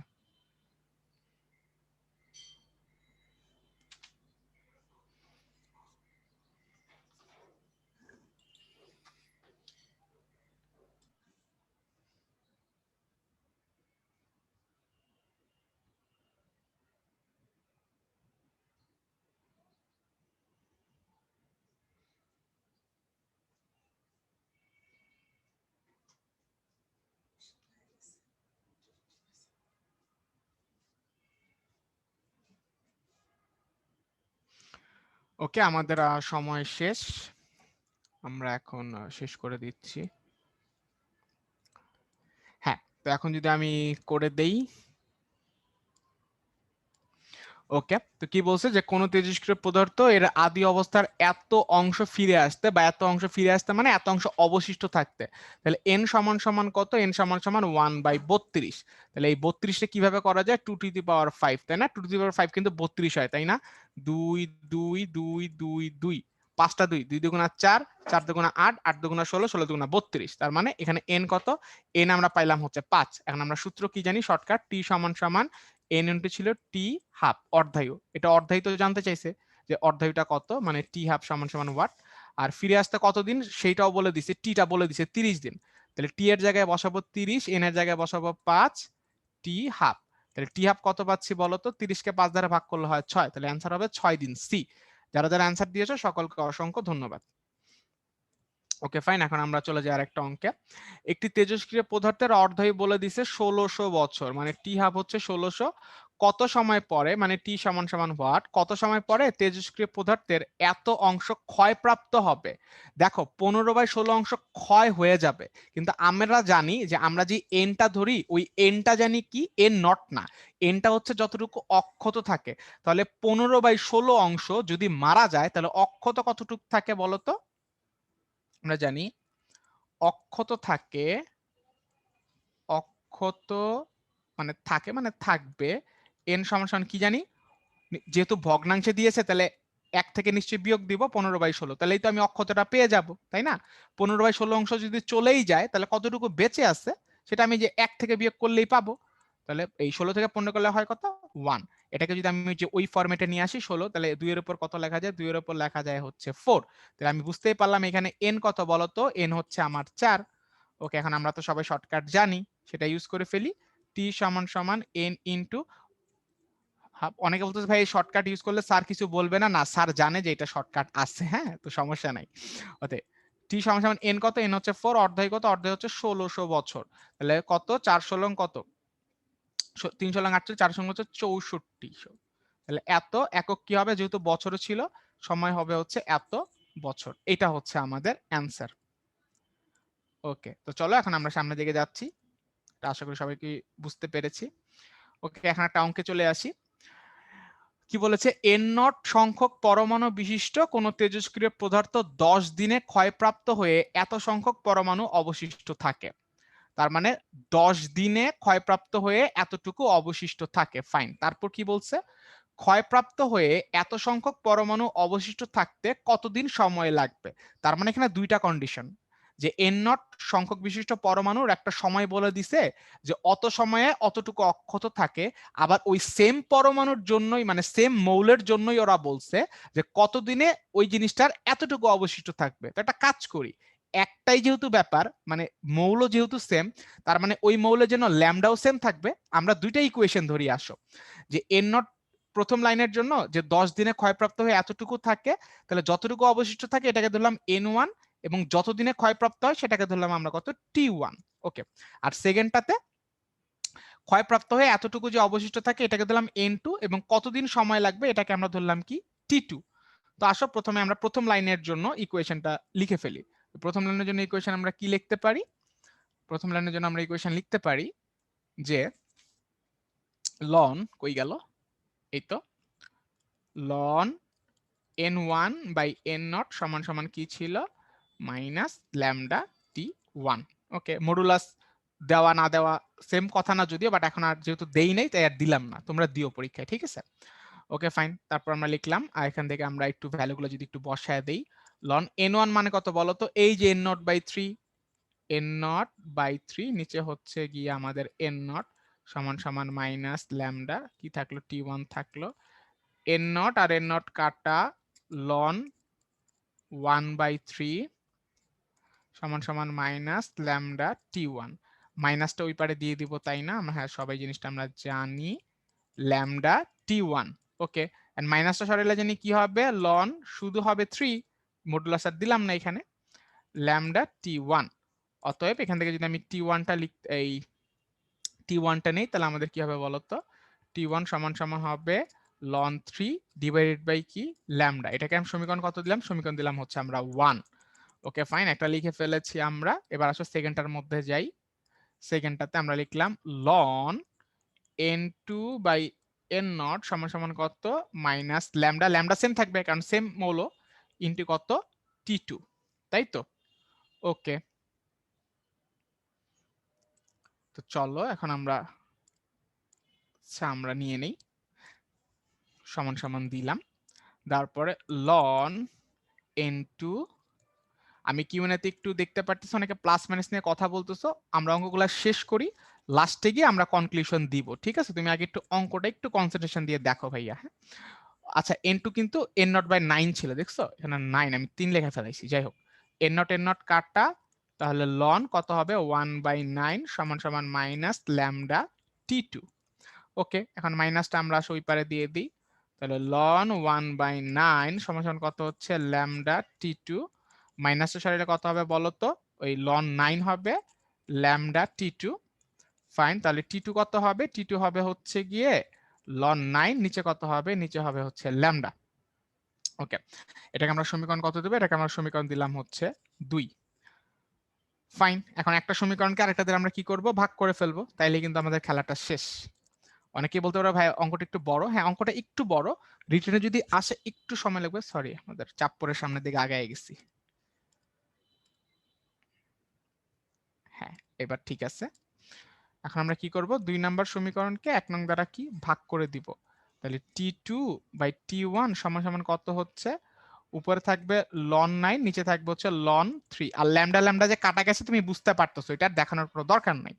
ওকে, লন 3 কে কি বলা যায় বলো তো, লন 3 কে বলা যায় লন 3 এর উপর একটা স্কয়ার, তাই না, এটা তো আমরা বুঝতেই পারি। লন 3 সমান সমান, এটাকে আবার কি বলা যায়, দুইটাকে আগে আনলাম, তাহলে লন 3 নিচে থাকলে কত লন 3, তাই তো।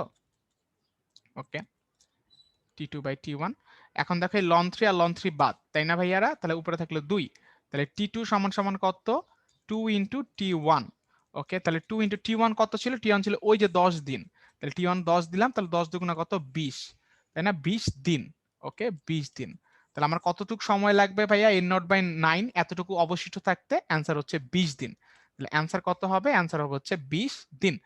তাহমিদা বলছে এসব ম্যাথ কি অবজেক্ট না, এই ম্যাথটা অবজেক্টিভে আসার মতো না, কারণ বড় ম্যাথ মোটামুটি, ঠিক আছে, এটা হচ্ছে কথা।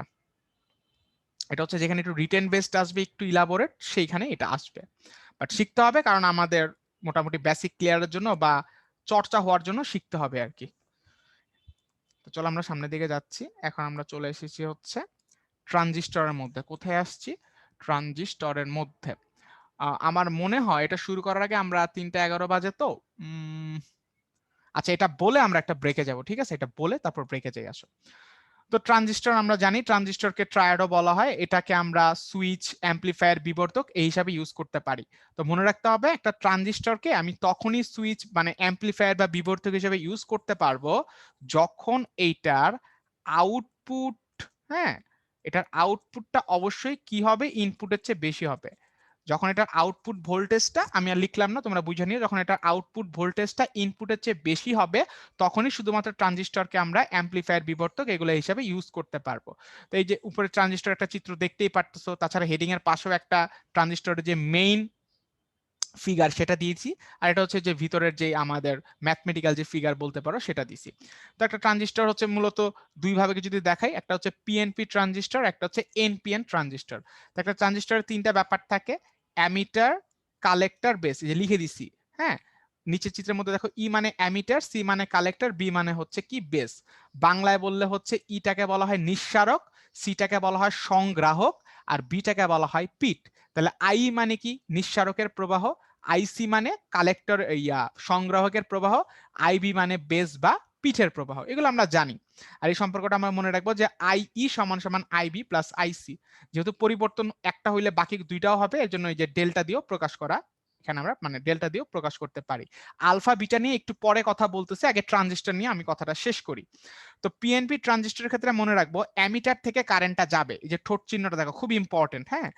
এটার ক্ষেত্রে কি অ্যামিটার থেকে কারেন্টটা যাবে, আর এনপিএন এর ক্ষেত্রে কি অ্যামিটারের দিকে কারেন্টটা আসবে। তো তুমি যেটা করবা, তুমি যে কোনো একটা মনে রাখবা, তুমি পিএনপিটাই মনে রাখো যে পিএনপি মানে হচ্ছে অ্যামিটার থেকে কারেন্টটা কি যাবে, একটাই মনে রাখো, তাইলেই কিন্তু আমাদের হবে। আর এইখানে তুমি দেখতেই পারতেছো এরকম ভাবে একটা চিহ্ন দিয়ে যে আমি দেখাইছি ট্রানজিস্টরের মধ্যে, যেখানে হচ্ছে বড় দাগটা এটা হচ্ছে আমাদের কি, এটাকে আমরা বলি হচ্ছে প্লাস দাগের মধ্যে অ্যানোড, আর যেখানে হচ্ছে এই যে ঠোঁটটা মিলছে এটাকে আমরা মাইনাস দাগের মধ্যে রাখি, মানে বলি হচ্ছে আমরা ক্যাথোড। তো প্লাস মাইনাস আমি না দিয়ে কনফিউজড না করি, মনে রাখলেই হবে যে এই মুখটা হচ্ছে যেটা, এটা যদি একটা ত্রিভুজের মতো হয় তাহলে এটা তো ভূমি না, এটা হচ্ছে আমাদের এই সাইডটাকে বলি অ্যানোড, আর এখানে ফোটার মতো যে ডট মিলিত হয়েছে ঠোঁটটা, এটাকে বলি আমরা হচ্ছে ক্যাথোড। হ্যাঁ, আর একটা ট্রানজিস্টরের ক্ষেত্রে যেহেতু তিনটা ব্যাপার দেখতে পারতেছি, অ্যামিটার, কালেক্টর, বেস, এগুলো যদি থিকনেসের কথা বলি যে কোনটাকে একটু মোটা রাখা হয় বা কোনটাকে একটু চিকন রাখা হয়, তাহলে সবচেয়ে বেশি মোটা রাখা হয় হচ্ছে কালেক্টর অংশটাকে, তারপর হচ্ছে বেস, তারপর হচ্ছে অ্যামিটার অংশটাকে। আমি যদি তোমাদের একটু একে একটু দিয়ে দিই যাতে পিডিএফ এ থাকে। নর্মালি যারা বইয়ের মধ্যে দেখছো, বইয়ের মধ্যে তোমরা কিন্তু একটু এইভাবে দেখছো না, যে যে তিনটা এরকম একটা স্যান্ডউইচের মতো ছিল, এইখানে একটা ব্যাপার ছিল, এখানে একটা অংশ ছিল, তাই না? এরকম ভাবে দেখছিলে কিন্তু একটা স্যান্ডউইচ, এইভাবে দেখছিলে না? মনে করে দেখো এইভাবে দেখছিলা। তো এটা পিএনপিও হইতে পারে, এনপিএন হইতে পারে, যেটাই হোক, মাঝখানেরটা হচ্ছে বেস, এই পাশেরটা হচ্ছে অ্যামিটার, আর ওই পাশেরটা কি ছিল? কালেক্টর। হ্যাঁ, তো দেখতেই পারতেছো কে বেশি মোটা, কার থিকনেস বেশি? কালেক্টরের থিকনেস বেশি। হ্যাঁ, থিকনেস মানে থিকনেস মানে পুরুত্ব বা মোটাকে, কালেক্টরের থিকনেসটা বেশি, তারপর কে? তারপর হচ্ছে অ্যামিটার, তারপর কে? তারপর হচ্ছে বেস। এটা কিন্তু এই লাইনটা ইম্পর্টেন্ট, হ্যাঁ, যে কাকে বেশি পুরু রাখা হয়, কালেক্টর বেশি, তারপর অ্যামিটার, তারপর হচ্ছে বেস। এটা পিএনপিএন এর জন্য সত্যি, আবার এনপিএন এই ট্রানজিস্টরের জন্য কিন্তু সত্যি কথা। আর বাকি হোল, তারপর হচ্ছে ইলেকট্রন, ওগুলো আর দেখানোর দরকার নেই, এটা জানলে তোমার মোটামুটি হয়ে যাচ্ছে। ওকে, তার মানে জিনিসগুলো আমরা একটু বুঝতে পারলাম। ওকে ফাইন, এখন আমরা আলফা বিটা নিয়ে একটু বলে যাই। আলফা বিটা নিয়ে পরের পেজে যেহেতু বলবো, তো এটাতে পরে আসবো। 5 নাম্বারটা বলে যাই, এটা হচ্ছে গতীয় রোধ। হ্যাঁ, যে ভোল্টেজের পরিবর্তন হইলে কারেন্টেরও যদি পরিবর্তন হয়, তাহলে ওই উপরে ভোল্টেজের পরিবর্তনকে নিচের ওই কারেন্টের পরিবর্তন দ্বারা ভাগ করলে আমরা যে রোধটা পাবো সেটাকে রোধ বলা হয়। আর সুন্দরভাবে যদি এই চ্যাপ্টারের ভাষায় বলি, যেহেতু চেঞ্জ হচ্ছে, যদি ভোল্টেজের কারণে কারেন্ট চেঞ্জ হলে তো রোধের মানটাও যদি চেঞ্জ হয়, এই জন্য এটাকে বলা হয় গতীয় রোধ। এবার আলফা বিটার পরিচয়টা আমি একটু জেনে আসি, তারপর ইকুয়েশন দেখব। আলফাটাকে বলা হয় প্রবাহ বিবর্তন গুণক অথবা ইংরেজিতে অ্যাম্প্লিফিকেশন ফ্যাক্টর। হ্যাঁ, এটা হচ্ছে কার জন্য? কমন পিট প্রবাহের জন্য বা কমন পিট কনফিগারেশনের জন্য। এই লাইনটা মনে রাখতে হবে, কার জন্য আমি আলফাটা পাই? কমন পিট প্রবাহের জন্য। তিনটাই জিনিস আছে, সি, ই আর কি বি, বলো। হ্যাঁ, সি হচ্ছে চেয়ারম্যান, উপরে থাকবে, দেখছো ডেল্টা আইসি উপরে, সি সবসময় চেয়ারম্যান উপরে থাকবে। আর নিচে হচ্ছে ভাইয়া বসবে আইই। এবার আসি বিটার ক্ষেত্রে। বিটা কি? বিটা হচ্ছে প্রবাহ লাভ অথবা কারেন্ট গেইন। তাহলে বিটা সমান সমান উপরে চেয়ারম্যান বলছি সবসময় বসবে আইসি, নিচে হচ্ছে বিটাকে দেখতে যেহেতু বি এর মতো নিচে বসবে আইবি। এটা কার জন্য? এটা হচ্ছে কমন নিঃসারকের জন্য। কার জন্য? এটা হচ্ছে কমন নিঃসারকের জন্য। এই লাইনগুলো মনে রাখবো। তাহলে আলফা বিটা বুঝতে পারলাম। আর এগুলার যে সূত্রগুলা কি যদি বলি, এই যে সূত্র লিখেই দিছি। আর আলফা বিটার মধ্যে একটা সম্পর্ক আছে 6 এর সাথে। এটা অনেক সময় পরীক্ষায় আসে, আমরা দেখে নিব, মনে রাখবো, তাইলেই হবে। আমাদের পরীক্ষায় কনফিউজ কিন্তু সূত্রে হই না, হয় হচ্ছে বাংলায় বললে প্রবাহ লাভ বললে আলফা দিয়ে করি, প্রবাহ গুণক বললে অনেক সময় বিটা দিয়ে করি। এই ভুলটা করা যাবে না, ঠিক আছে? ওকে, এরপর আসি সম্মুখ ঝোঁক বা বিপরীত ঝোঁক এই ব্যাপারটার মধ্যে। তো আমরা তো জানি এটা একটা ট্রানজিস্টর, হ্যাঁ, এই যে এইটা একটুক অংশের মধ্যে আমরা একটা ট্রানজিস্টর বুঝাচ্ছি, প্লাস মাইনাস না কিন্তু, ঠিক আছে? তো এটা একটা ট্রানজিস্টর বুঝাচ্ছে, আবার এটাও কি একটা ট্রানজিস্টর বুঝাচ্ছে। একটা ট্রানজিস্টর কখন সম্মুখ ঝোঁকে থাকবে? যখন হচ্ছে এটার অ্যানোড অংশ প্লাসের দিকে থাকবে আর ক্যাথোড অংশ মাইনাসের দিকে থাকবে। আমি তোমার ব্যাপারটা একটু বুঝাই, একটু খেয়াল করো, খুবই ইজি, বেশি কথা বলবো না এখানে। এটা একটা ব্যাটারি, খেয়াল করছো এটা একটা কি ব্যাটারি? তো এইটা ব্যাটারির প্লাস প্রান্ত, এটা ব্যাটারির মাইনাস প্রান্ত, বড়টা প্লাস ছোটটা মাইনাস, কোনো সন্দেহ কিন্তু কারো নাই। তাহলে এইখানে আমরা একটা কি করলাম, এখানে একটা ডায়োডের মতো আমরা রাখলাম, এখানে দিয়ে দিলাম 500, এই যে দিছি, দেখছো? এখন তুমি আমাকে বলো তো যে এই যে আমরা একটা এই ঠোঁটের মতো চিহ্ন যে দেখাইলাম, এইটার এই বড় অংশটা কোন দিকে আছে? প্লাসের দিকে আছে না? বড় অংশটা কোন দিকে আছে? প্লাসের দিকে আছে। আর এটার যে ঠোঁট বা চিকন অংশটা কোন দিকে আছে? মাইনাসের দিকে আছে। তাহলে এটা কিসে আছে? সম্মুখ ঝোঁকে আছে। ঠিক আছে, কিসে আছে? সম্মুখ ঝোঁক। মানে বড় প্রান্ত, যেটাকে আমরা অ্যানোড বলি, সেটা যদি প্লাসের দিকে থাকে বা প্লাস চার্জের দিকে থাকে, এটাকে আমরা বলি সম্মুখ ঝোঁক বা ফরওয়ার্ড বায়াস। আর যদি বিপরীত দিকে থাকে, এটাকে আমরা কি বলি? Reverse bias. যেমন আমরা একটা ব্যাটারি নিলাম, এই যে একটা আমরা ব্যাটারি নিছি, দেখছো? এই যে একটা ব্যাটারি নিলাম, কই গেল? হ্যাঁ, একটা ব্যাটারি নিয়ে হচ্ছে আমরা এইভাবে একটু দেখায় দিলাম, এই যে তুমি দেখতেই পারতেছো। তাহলে ব্যাটারির কথা বললে এটা কিন্তু ব্যাটারির প্লাস, এটা কিন্তু ব্যাটারির কি? মাইনাস। এখন তুমি দেখো অ্যানোড আছে মাইনাসের দিকে, আর এই যে ক্যাথোড অংশটা আমাদের ডায়োডে, এটা কোন দিকে আছে? প্লাসের দিকে। ঠিক আছে, তাহলে এটা কিসে আছে? এটা আছে বিপরীত ঝোঁক বা রিভার্স বায়াসে। এটা কিসে আছে? বিপরীত ঝোঁক বা রিভার্স বায়াসে। তার মানে এখন সম্মুখ ঝোঁক কোনটা আর বিপরীত ঝোঁক কোনটা আমি কিন্তু বুঝতে পারবো। ঠিক আছে, আই হোপ কথাটা আমাদের বুঝতে পারছি। হ্যাঁ, হুম। অ্যানোড ক্যাথোড পজিটিভ কথাটা এইটা না, তুমি কিন্তু কনফিউজড হয়েও না। এই ছেলে বামে তোমাকে বলতেছে, এই যে ভিতরে যে ঠোঁটের মতো চিহ্নটা, এটা ডায়োড বুঝাইছে, আর এখানে প্লাস মাইনাস কিন্তু যেইভাবে আমি ওকে ব্যাটারির সাথে সংযোগ দিব ওইটার উপর ভিত্তি করে। ঠিক আছে, এই যে লাল কালার দিয়ে প্লাস আর মাইনাস দিছি না, এটা হচ্ছে ব্যাটারি, যেমন ব্যাটারি এখানে প্লাস, তার মানে আমি বোঝানোর জন্য এখানে প্লাস দিছি, আর যেহেতু ব্যাটারি এখানে মাইনাস, এই ঠোঁটের এখানে মাইনাস দিছি আর কি। তো নিচের অংশটা আঁকি নাই, এর জন্য ব্যাপারটা ওইভাবে রাখছি। আশা করি ব্যাপারগুলো তোমরা বুঝতে পারছো। ঠিক আছে, তার মানে এটা মনে রাখবো যে ত্রিভুজের ভূমিটা যেই দিকে থাকবে ওইদিকে যদি প্লাস থাকে ব্যাটারির সম্মুখ ঝোঁকে, আর ওদিকে যদি ব্যাটারির মাইনাস থাকে কিসে থাকবে? বিপরীত ঝোঁকে থাকবে। এটা মাথায় রাখলে আমাদের হয়ে যাবে। আর একটা আগে থেকে বলে দিই অঙ্ক করার আগে, সম্মুখ ঝোঁকের ক্ষেত্রে আমি কারেন্ট পাবো, বিপরীত ঝোঁকের ক্ষেত্রে আমি কারেন্ট পাবো না। ঠিক আছে, এটা মনে রাখবো, অঙ্কের জন্য মনে রাখবা। পাইলেও খুব সামান্য পাই, ওটার প্রায় জিরোর কাছাকাছি ধরি, তো হিসাব করি না। তার মানে কোনো অঙ্কের মধ্যে যদি বিপরীত ঝোঁক আমি পেয়ে যাই কোনো একটা ক্ষেত্রে, ওইটার মধ্য দিয়ে কোনো কারেন্ট পাস হবে না। আর সম্মুখ ঝোঁক থাকলে কারেন্ট পাস হবে। হিসাব করে অঙ্ক করতে হবে, কিভাবে সেটা আমরা দেখব। ওকে, তো এখন আমরা মোটামুটি একটা পোলে চলে এসেছি। এটার জন্য তোমরা সময় পাচ্ছ 30 সেকেন্ড, তোমরা দিয়ে দাও। এই পোলটা খুব ইম্পর্টেন্ট।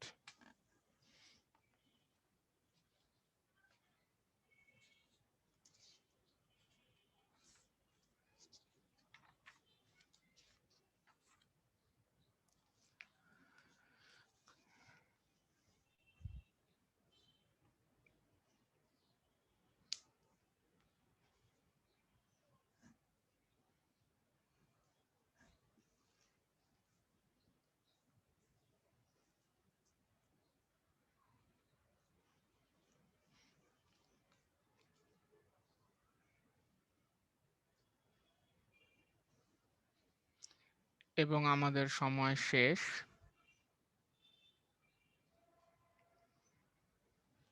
হ্যাঁ, ওকে, এটার অ্যান্সার বলে আমরা ব্রেকে যাব। এটার অ্যান্সারটা বলেই আমরা ব্রেকের মধ্যে চলে যাব। সরি। কি বলছে যে নিচের কোনটি মানে নিচের কোনটি দিয়ে সিলিকনকে ডোপায়ন করলে পি টাইপ অর্ধপরিবাহী পাবো। এখন কথা হচ্ছে পি টাইপ মানে কি পজিটিভ টাইপ, তাই না? তাহলে পি টাইপ করার জন্য আমাকে জানি কাদের মিশ্রিত করতে হয়, পি টাইপ পাওয়ার জন্য আমাকে তিন যোজিগুলাকে মিশ্রিত করতে হয়, তাই না? তিন যোজি মৌল কি করতে হয়, মিশ্রিত করতে হয়। তিন যোজি কি করতে হয়, মিশ্রিত করতে হয়। এখন তিন যোজির এক্সাম্পল গুলা কি, তোমরা তিন যোজি কি বাংলায় লিখবো না ইংরেজিতে লিখবো? ইংরেজিতে লিখি তাহলে সুবিধা হবে। থ্রি যোজি মৌলগুলা মিশ্রিত করতে হয়, এক্সাম্পল গুলা কি কি? বোরন, হ্যাঁ, বোরন, অ্যালুমিনিয়াম, গ্যালিয়াম, ইন্ডিমাম এটসেট্রা, এই চারটা কমন। তাহলে এই চারটা জিনিসকে আমি যদি তোমার সিলিকন সাথে, সিলিকনের যেহেতু চারটা বা কার্বন যেহেতু চারটা, এগুলোর সাথে যদি আমি মিশ্রিত করি তখন সেটা কি হয়, পি টাইপ হয়। তাহলে ফসফরাস, বোরন, এই যে অ্যান্সার হচ্ছে আমার বি। তাহলে অ্যান্সার কি, অ্যান্সার হচ্ছে আমার বি। তাহলে এন টাইপ কখন হবে বলো তো? এন টাইপটাও লিখে দিচ্ছি, এটা কিন্তু খুব ইম্পর্টেন্ট এই পেজটা, ঠিক আছে? খুব ইম্পর্টেন্ট, এটা আসে যে ভিবিআই লিখে দিলাম। তাহলে আমি এন টাইপের জন্য জানি কারে কারে মিশাবো। এন টাইপের জন্য যেহেতু নেগেটিভ, তাহলে নেগেটিভের জন্য আমি পাঁচ যোজি মেশাবো। যারা পাঁচ যোজি মৌল ওদেরকে আমি মিশাবো, হ্যাঁ, পাঁচ যোজি মৌল মিশ্রিত করতে হবে। কারণ পাঁচ যোজি জানি কারা কারা বলতো? আর্সেনিক, হ্যাঁ, অ্যান্টিমনি, বিসমাথ এটসেট্রা এটসেট্রা, যারা যারা আছে, ও ফসফরাস, ঠিক আছে? যাদের লাস্টের সেলে পাঁচটার মতো থাকে ইলেকট্রন, তাদেরকে ইউজ করে আমি কি পাবো, এন টাইপ পাবো। মনে রাখবে এটা ইম্পর্টেন্ট কিন্তু অনেক, ঠিক আছে? ওকে, যারা যারা অ্যান্সার দিয়েছো সকলকে অসংখ্য ধন্যবাদ। এটা খুব ইম্পর্টেন্ট ছিল, স্লাইডে থাকবে পিডিএফ এ, তোমরা এটা পড়ে নিও অবশ্যই। ওকে, ও এখন আমরা ব্রেকে যাচ্ছি একটু। তো আমরা ব্রেকে যাব, আমাদের ক্লাস আমরা শুরু করব হচ্ছে আবার কয়টায় বলো তো, 3:30 স্টার্ট করব। ইন দ্য মিন টাইম যদি ভাইয়া কিছু বলতে চায় বলুক। আর এই তো, ঠিক আছে, এই হচ্ছে কথা। আমি একটু ব্রেকে যাচ্ছি, হ্যাঁ। ওকে, ফাইন।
আচ্ছা মিম, পি টাইপ আর এন টাইপ একটু দেখতে চাইছো, ঠিক আছে ক্লাস শেষে বলে দিব না, ক্লাস শেষে যাবে বেশিক্ষণ আর নাই, তো বলে দিব না। তারপর আরেকজন বলছে ট্রানজিস্টরের মেইন কাজ কি? ট্রানজিস্টরের মেইন কাজ হচ্ছে কোনো একটা জিনিসের ভ্যালুকে অ্যাম্পলিফাই করা, বৃদ্ধি করা, ঠিক আছে। তারপর বলছে হচ্ছে ভাইয়া ফিজিক্স সেকেন্ড পেপার থেকে চ্যাপ্টার 11 বাদ দিলে হবে। আচ্ছা ইভা, তুমি চ্যাপ্টার 11 বাদ দিবা, চ্যাপ্টার 11-র তিনটা জিনিস পইরো। একটা হচ্ছে তোমার ওই যে কি জানি, দাঁড়াও আমি ভুলে গেছি, কি একটা অবস্থা, 1.4 এম নট, এটাকে চন্দ্রশিখর সীমা বলা হয় এইটা। তারপর শোয়ার্টশিল্ড যে ব্যাসার্ধ আছে না, ওইটা কেমনে বের করে, শর্টকাট আছে একটা, ভাইয়ারা দেখাইছে আমি জানি ওইটা। আর হচ্ছে আরেকটা কি জানবা বলো তো, এই দুটো ইনফরমেশন ছাড়া। আর হচ্ছে না, ঠিক আছে আর দরকার নেই, এই দুটাই যাই না, ঠিক আছে। আর কখন কাছে আসে কখন দূরে যায় ডপলার ইফেক্ট দিয়ে তো বুঝাইছে ভাইয়া সহজ করে, ওটা না বুঝলে নাই সমস্যা নাই, দুইটা মনে রাখো যে 1.4 এম নট কে বলা হয় চন্দ্রশেখর সীমা, আর একটা হচ্ছে ব্ল্যাক হোলের ব্যাসার্ধটা কেমনে বের করে, খুব ইজি কিন্তু, এই দুইটা টপিক খালি দেখো 11 থেকে, আর লাগবে না যদি তুমি বাদ দিতেই চাও একান্তই। আচ্ছা তারপর হচ্ছে আর কি দেখি, না আমি আর কিছু বলবো না, তোমাদের অনেক বলা হয়েছে, আজকে ফিনিশিং এ যা বলার মিম ভাই বলবে। আহ কি হয়েছে দেখি তো,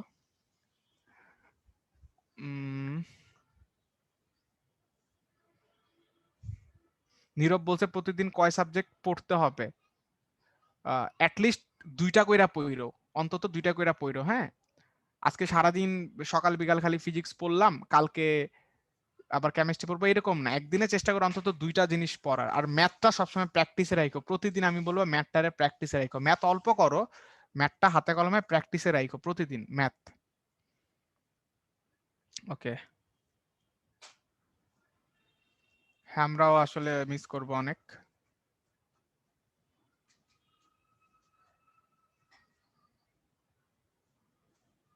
আচ্ছা সবুজ অংশটা, ইমন বলছে ট্রানজিস্টরের প্রথম স্লাইডের সবুজ সবুজ অংশটা আরেকবার না, ওকে দেখাচ্ছি তোমাকে তাহলে।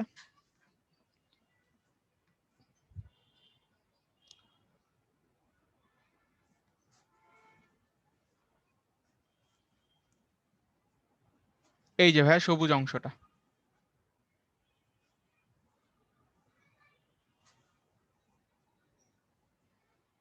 আশা করি দেখে ফেলছো। তুমি হয়তো এখান থেকে কিছু জানতে চাচ্ছ, তোমাকে দেখাই দিলাম, তো এখন হয়তো তুমি কোয়েশ্চেনটা করতে পারবা। আমাদের কি ব্রেক শেষ দেখি তো? আচ্ছা না, আমাদের আর 2 মিনিটের মতো আসছে, সমস্যা নাই। ওকে, কি লিখছে অধ্যায়,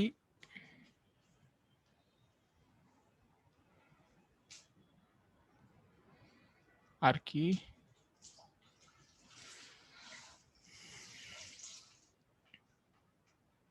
আর ওই যে প্লাস মাইনাসের কথা আমি বলি, যেই বইয়ে যেটাই থাকুক, তোমরা যখন ক্ষয় ধ্রুবকের ম্যাথ করবা না, ম্যাথের মধ্যে যদি লন ইউজ করে ম্যাথ করা লাগে তখন আমি মাইনাসটা রাখবো, মাইনাসটা সরাবো না।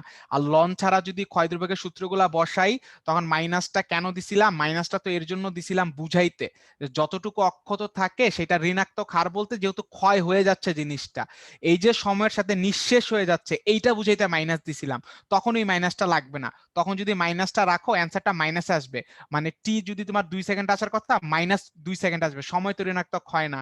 আর সময় ঋণাত্মক না হলে তো ক্ষয় ধ্রুবক যেহেতু সময়ের উল্টা জিনিস, ওইটাও ঋণাত্মক হবে না। তো ঋণাত্মক আসলে পরীক্ষার মধ্যে বইয়ে যারা দেখছো মাইনাস আছে,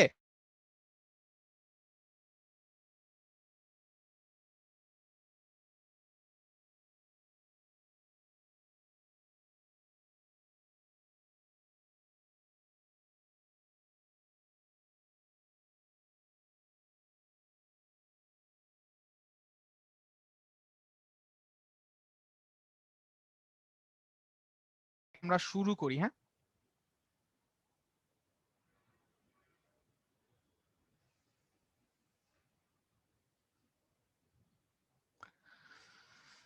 আচ্ছা ওকে ফাইন, তো আসলে আমরা শুরু করি, আমাদের ব্রেকটা মোটামুটি অর্থে শেষ, আমরা একটা শুরু করি।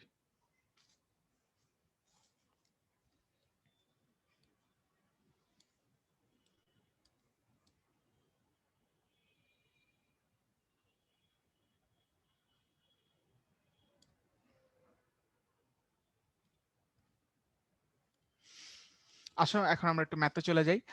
ট্রানজিস্টরের সাধারণ পিট সংযোগে আছে, আচ্ছা ভালো, এর নিঃসারক প্রবাহ এত মিলি অ্যাম্পিয়ার। নিঃসারক মানে জানি কি অ্যামিটার, আইই, তাই না? IE 1 milli ampere. এবং পিট প্রবাহ, পিট মানে কি আইবি মানে বেস, 0.60 মিলি অ্যাম্পিয়ার। ফাইন। প্রবাহ বিবর্ধন গুণক আলফা বের কর। আমরা কি জানি? আলফা সমান সমান উপরে কে যায়? চেয়ারম্যান আইসি, নিচে কে যায়? নিচে হচ্ছে আইই, এরা যায়, তাই না? আমি কিন্তু এটা জানি, উপরে চেয়ারম্যান, নিচে হচ্ছে আইই। ওকে, এখন আমাদের কি দেওয়া আছে? আইই আছে আর আইবি আছে, কিন্তু আইসি নাই। কিন্তু আমরা ভালো করেই জানি যে আইসি মানে কি বলতো? আইসি মানে হচ্ছে, এই যে আমি একটু এটা লিখি, আমরা জানি আইসি, আইসি তে কি ছিল আমাদের? ছিল আইই সমান সমান কি ছিল? আইসি প্লাস আইবি, এটা ছিল, তাই না? তাহলে এখান থেকে যদি আমি আইসিটা বের করতে চাই, কি লিখবো? IE minus IB. তাহলে উপরে লিখে ফেলি, ডেল্টা আইসি জায়গায় কি লিখতে পারি? ডেল্টা আইই মাইনাস কি? Delta I B. হ্যাঁ, ডেল্টা আই বি। নিচে কি আছে? নিচে আছে হচ্ছে ডেল্টা আই ই। ওকে, তো ডেল্টা এর ভ্যালু কত? যে মিলি অ্যাম্পিয়ার আছে, যেহেতু সবকিছুই মিলিতে আছে সেহেতু আমাকে আর অ্যাম্পিয়ারে নেওয়ার দরকার নেই, কারণ সবকিছুই মিলিতেই দেওয়া আছে। তাহলে 1 মাইনাস আই বি কত? 0.06। নিচে কত? নিচে হচ্ছে 1, তাই না? এখন 1 থেকে যদি 0.06 বাদ দেয়, কত কত হয় বলো তো? 0.94। তাহলে আলফা কত? আলফা হচ্ছে 0.94। তাহলে এটাই হচ্ছে আমার অ্যান্সার। আলফা হচ্ছে 0.94। যেহেতু সেম জিনিসের উপরে নিচে ভাগ, আলফার কোনো একক নাই, তাহলে বিবর্তন গুণক কত হবে? 0.94। Very simple. হ্যাঁ, তো চলো এখন আমরা সামনের দিকে চলে যাচ্ছি। ওকে, এবার আমরা একটু আসি, এতক্ষণ তো তো বলছি। হ্যাঁ, এখন আমরা জিনিসটা দেখি। এই যে দেখতে পারতেছো একটা গোল চিহ্ন প্লাস মাইনাস, এখানে ব্যাটারির বোঝানো হচ্ছে। এটা প্লাস চিহ্ন, এটা মাইনাস চিহ্ন, তাই না? তার এই পাশে হচ্ছে প্লাস, এই দিকে হচ্ছে মাইনাস, মানে বোঝানোর জন্য। এখন দেখি তো কি আছে? দুইটা ডায়োড আছে, তাই না? একটা হচ্ছে D1 ডায়োড, একটা হচ্ছে D2 ডায়োড। তো D1 ডায়োডটা কেমনে আছে? ব্যাটারির সাথে সম্মুখ ঝোঁকে আছে, কারণ এই যে ভূমিটা প্লাসের দিকে আছে, তাই না? তাহলে এটা কিসে আছে? সম্মুখ ঝোঁকে। লিখলাম এটা আছে সম্মুখ ঝোঁকে। ফাইন। আর D2টা কিভাবে আছে দেখি তো? প্লাসের দিকে D2 এর ঠোঁটটা আছে। হ্যাঁ, তাহলে D2টা কিসে আছে? বিপরীত ঝোঁকে। D2টা কিসে আছে? বিপরীত ঝোঁকে। মজার বিষয়, এরা একটা লাইনের মধ্যেই আছে।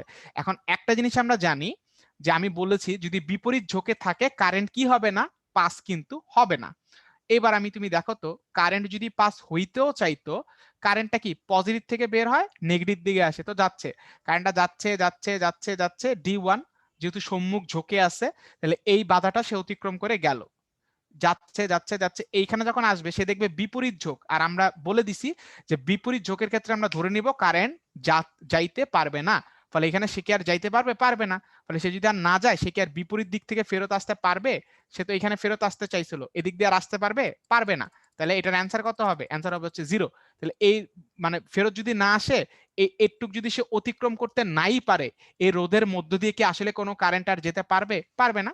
তাহলে কত হবে আমাদের? এই রোধের মধ্যে দিয়ে কি পরিমাণ কারেন্ট যাবে? 0। কেন? কারণ কারেন্ট পাস হইতেই পারবে না, কারণ কিসে আছে? বিপরীতমুখী ঝোঁকের মধ্যে কিন্তু আছে। এখন কথা, ভাইয়া যদি এটা না থাকতো, মনে করেন এই যে এরকম করে মনে করেন আটকায় দিছে, এইটা নাই, তখন কি হতো?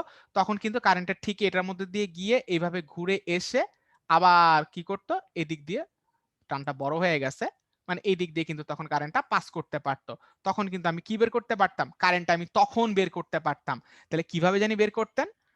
আই সমান সমান, হুম, ডেল্টা ভি, নিচে লিখলাম কত? নিচে লিখলাম আর, যেহেতু 1 দেওয়া আছে, আচ্ছা আরই রাখি। তাহলে ডেল্টা ভি কতটুক শক্তি প্রোভাইড করতেছে বলতো? আমার ব্যাটারিটা আমাকে 5 ভোল্ট শক্তি প্রোভাইড করতেছে।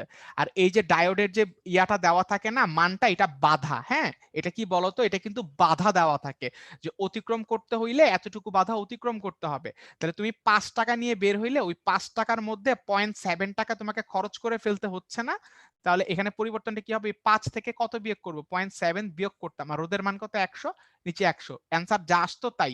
এটা কখন করতে পারতাম? যদি শুধুমাত্র সম্মুখ ঝোঁক থাকতো।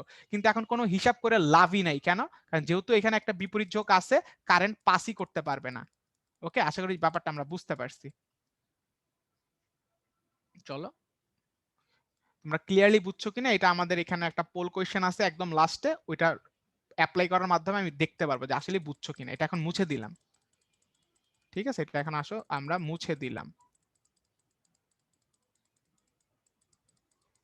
ওকে ফাইন, আসো সামনের দিকে যাচ্ছি।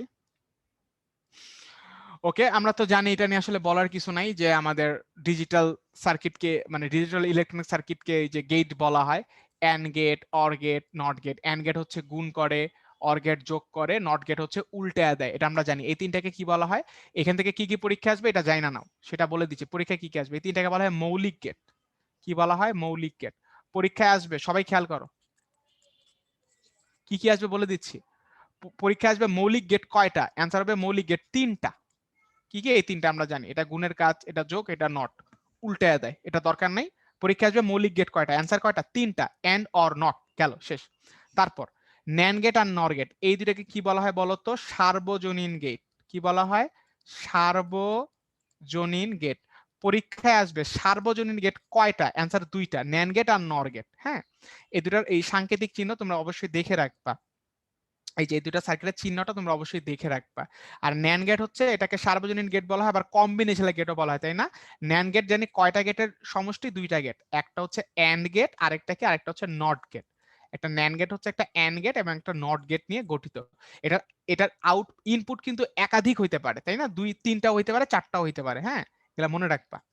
আর এই যে নর গেট, এটা কয়টা গেটের সমষ্টি? এটা হচ্ছে 2টা। এটা হচ্ছে 2টা গেটের সমষ্টি। সরি, এখানে আমি পুটুলিটা, 1 মিনিট, আমি একটু আমার চার্জারটার ইয়েটা লাগাই নি, ল্যাপটপে চার্জ কম তো, জাস্ট 30 সেকেন্ড দাও।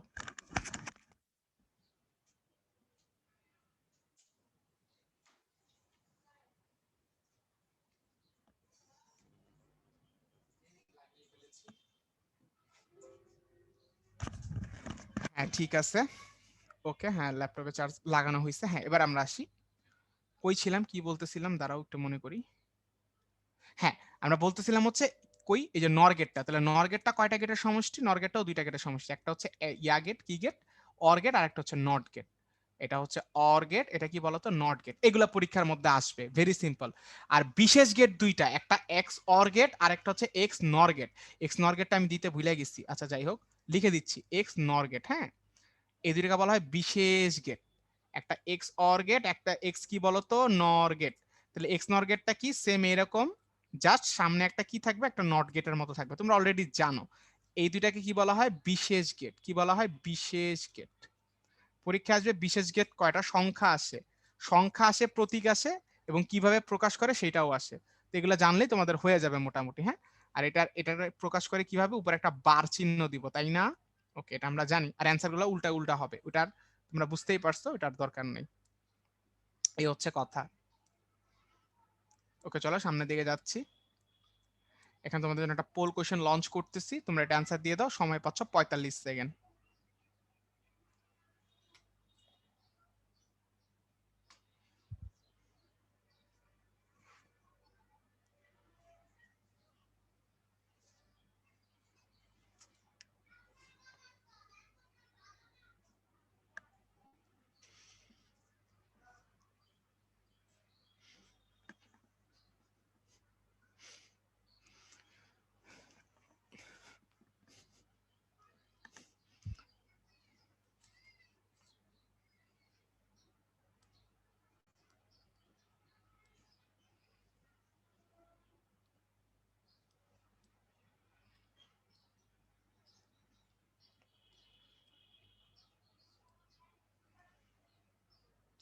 আমাদের সময়টা কিন্তু শেষ, আমি শেষ করে দিচ্ছি।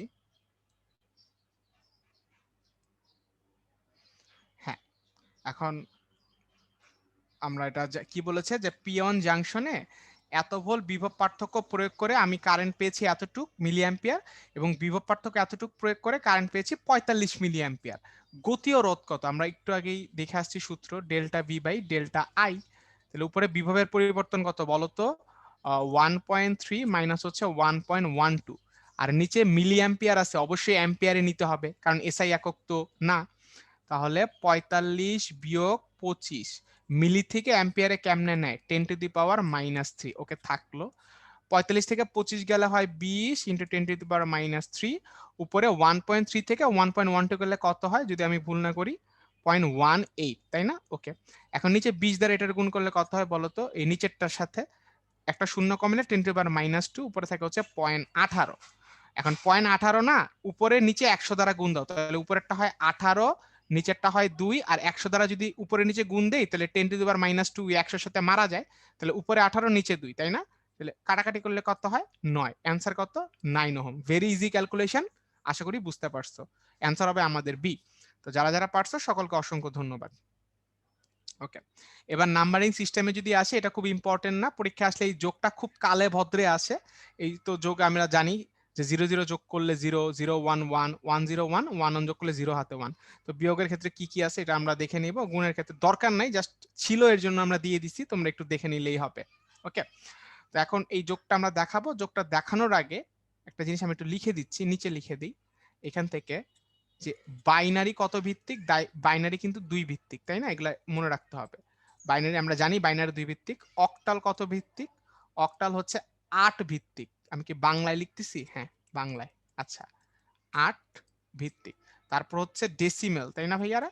ডেসিমেল কত ভিত্তিক? ডেসিমেল হচ্ছে 10 ভিত্তিক। আচ্ছা, আমি সব ইংরেজিতে লিখি, এটা 8 10 ভিত্তিক। আর হেক্সাডেসিমেল কত ভিত্তিক জানি ছিল? পরীক্ষাগুলো আসে, ওকে, মানে এইগুলাই আসে, আমরা সবাই জানি, এগুলো সবাই পারি। হেক্সাডেসিমেল 16 ভিত্তিক।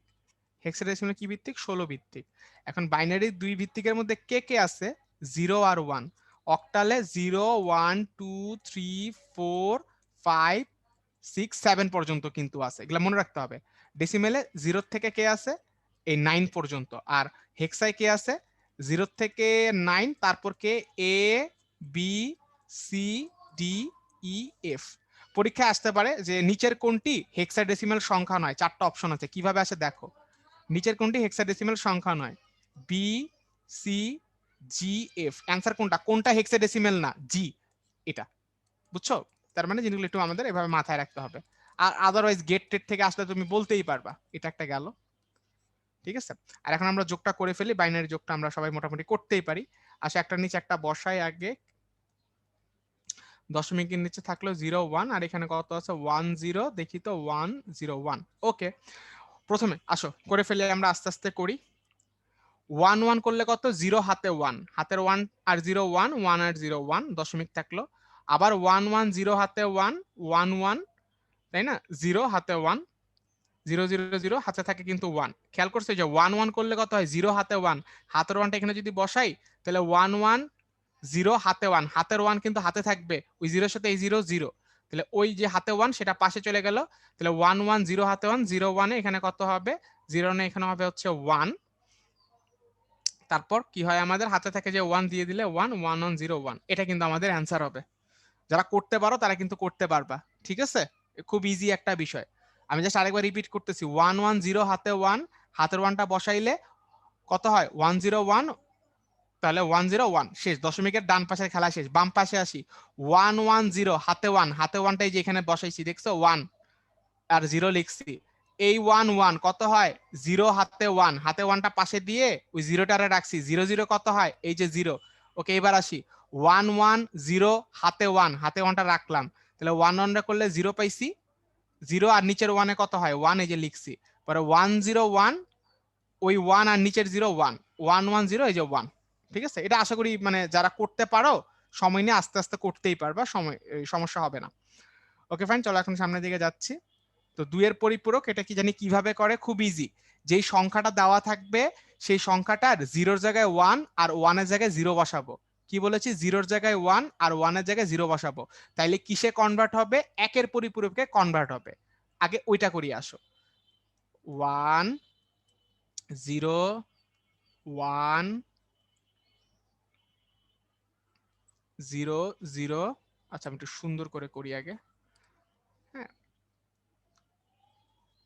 আগে তীর চিহ্নগুলো দিয়ে নেই।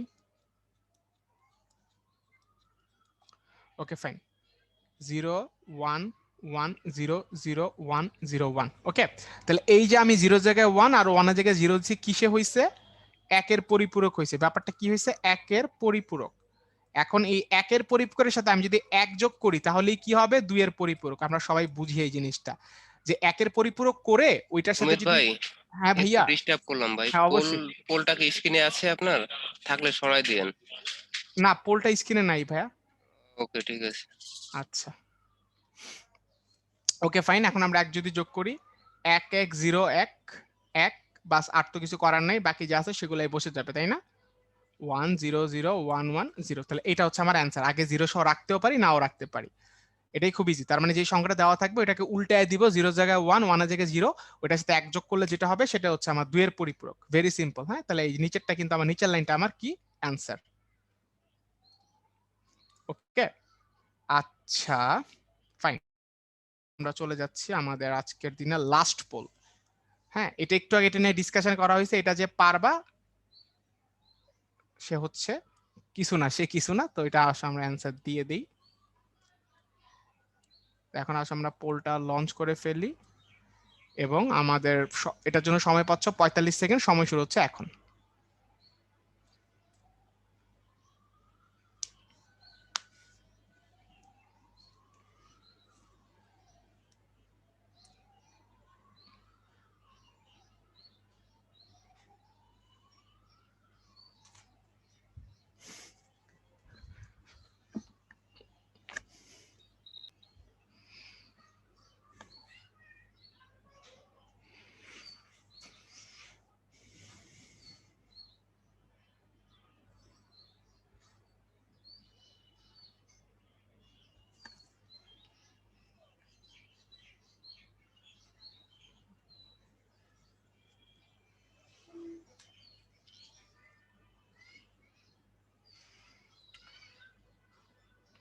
ওকে, হ্যাঁ, এখন যদি আমি তোমাদের এটা করে দেই, করার আগে জিনিসটা আমরা বুঝছি কিনা দেখি তো। ওকে, এটা ডায়োড আছে, কিসে আছে বলো তো? হ্যাঁ, এটা আমি বুঝতেই পারতেছি ভাই, এটা সম্মুখ ঝোঁকে আছে, ডায়োডও আছে একটা লাইনের মধ্যে, আর সম্মুখ ঝোঁক কেমনে বুঝলেন? এই যে ব্যাটারির প্লাস প্রান্তর দিকে এই যে এইটার ভূমিটা আছে না, এটার এই যে এই অংশটা, তাহলে এটা প্লাস, এটা মাইনাস। তাহলে যেটা অ্যানোড, মানে যেটা মানে আমার ভূমি ত্রিভুজের মতো যদি চিন্তা করি, তাহলে এটা সম্মুখ ঝোঁকে আছে। ভালো কথা, সম্মুখ ঝোঁকে থাকলে কারেন্ট কিন্তু যাবে। কারেন্ট কেমনে যাবে? এইভাবে যাবে, তারপর এই বাধাটা অতিক্রম করবে, এই বাধাটা অতিক্রম করে এই রোধ ঘুরে এখানে চলে আসবে। তাহলে আই সমান সমান ডেল্টা ভি বাই আর। ওকে, তাহলে আমার কতটুকু শক্তি প্রোভাইড করতে ব্যাটারি? 5 ভোল্ট, 5। কিন্তু বাধা অতিক্রমে কতটুকু ব্যয় হবে এক্সট্রা?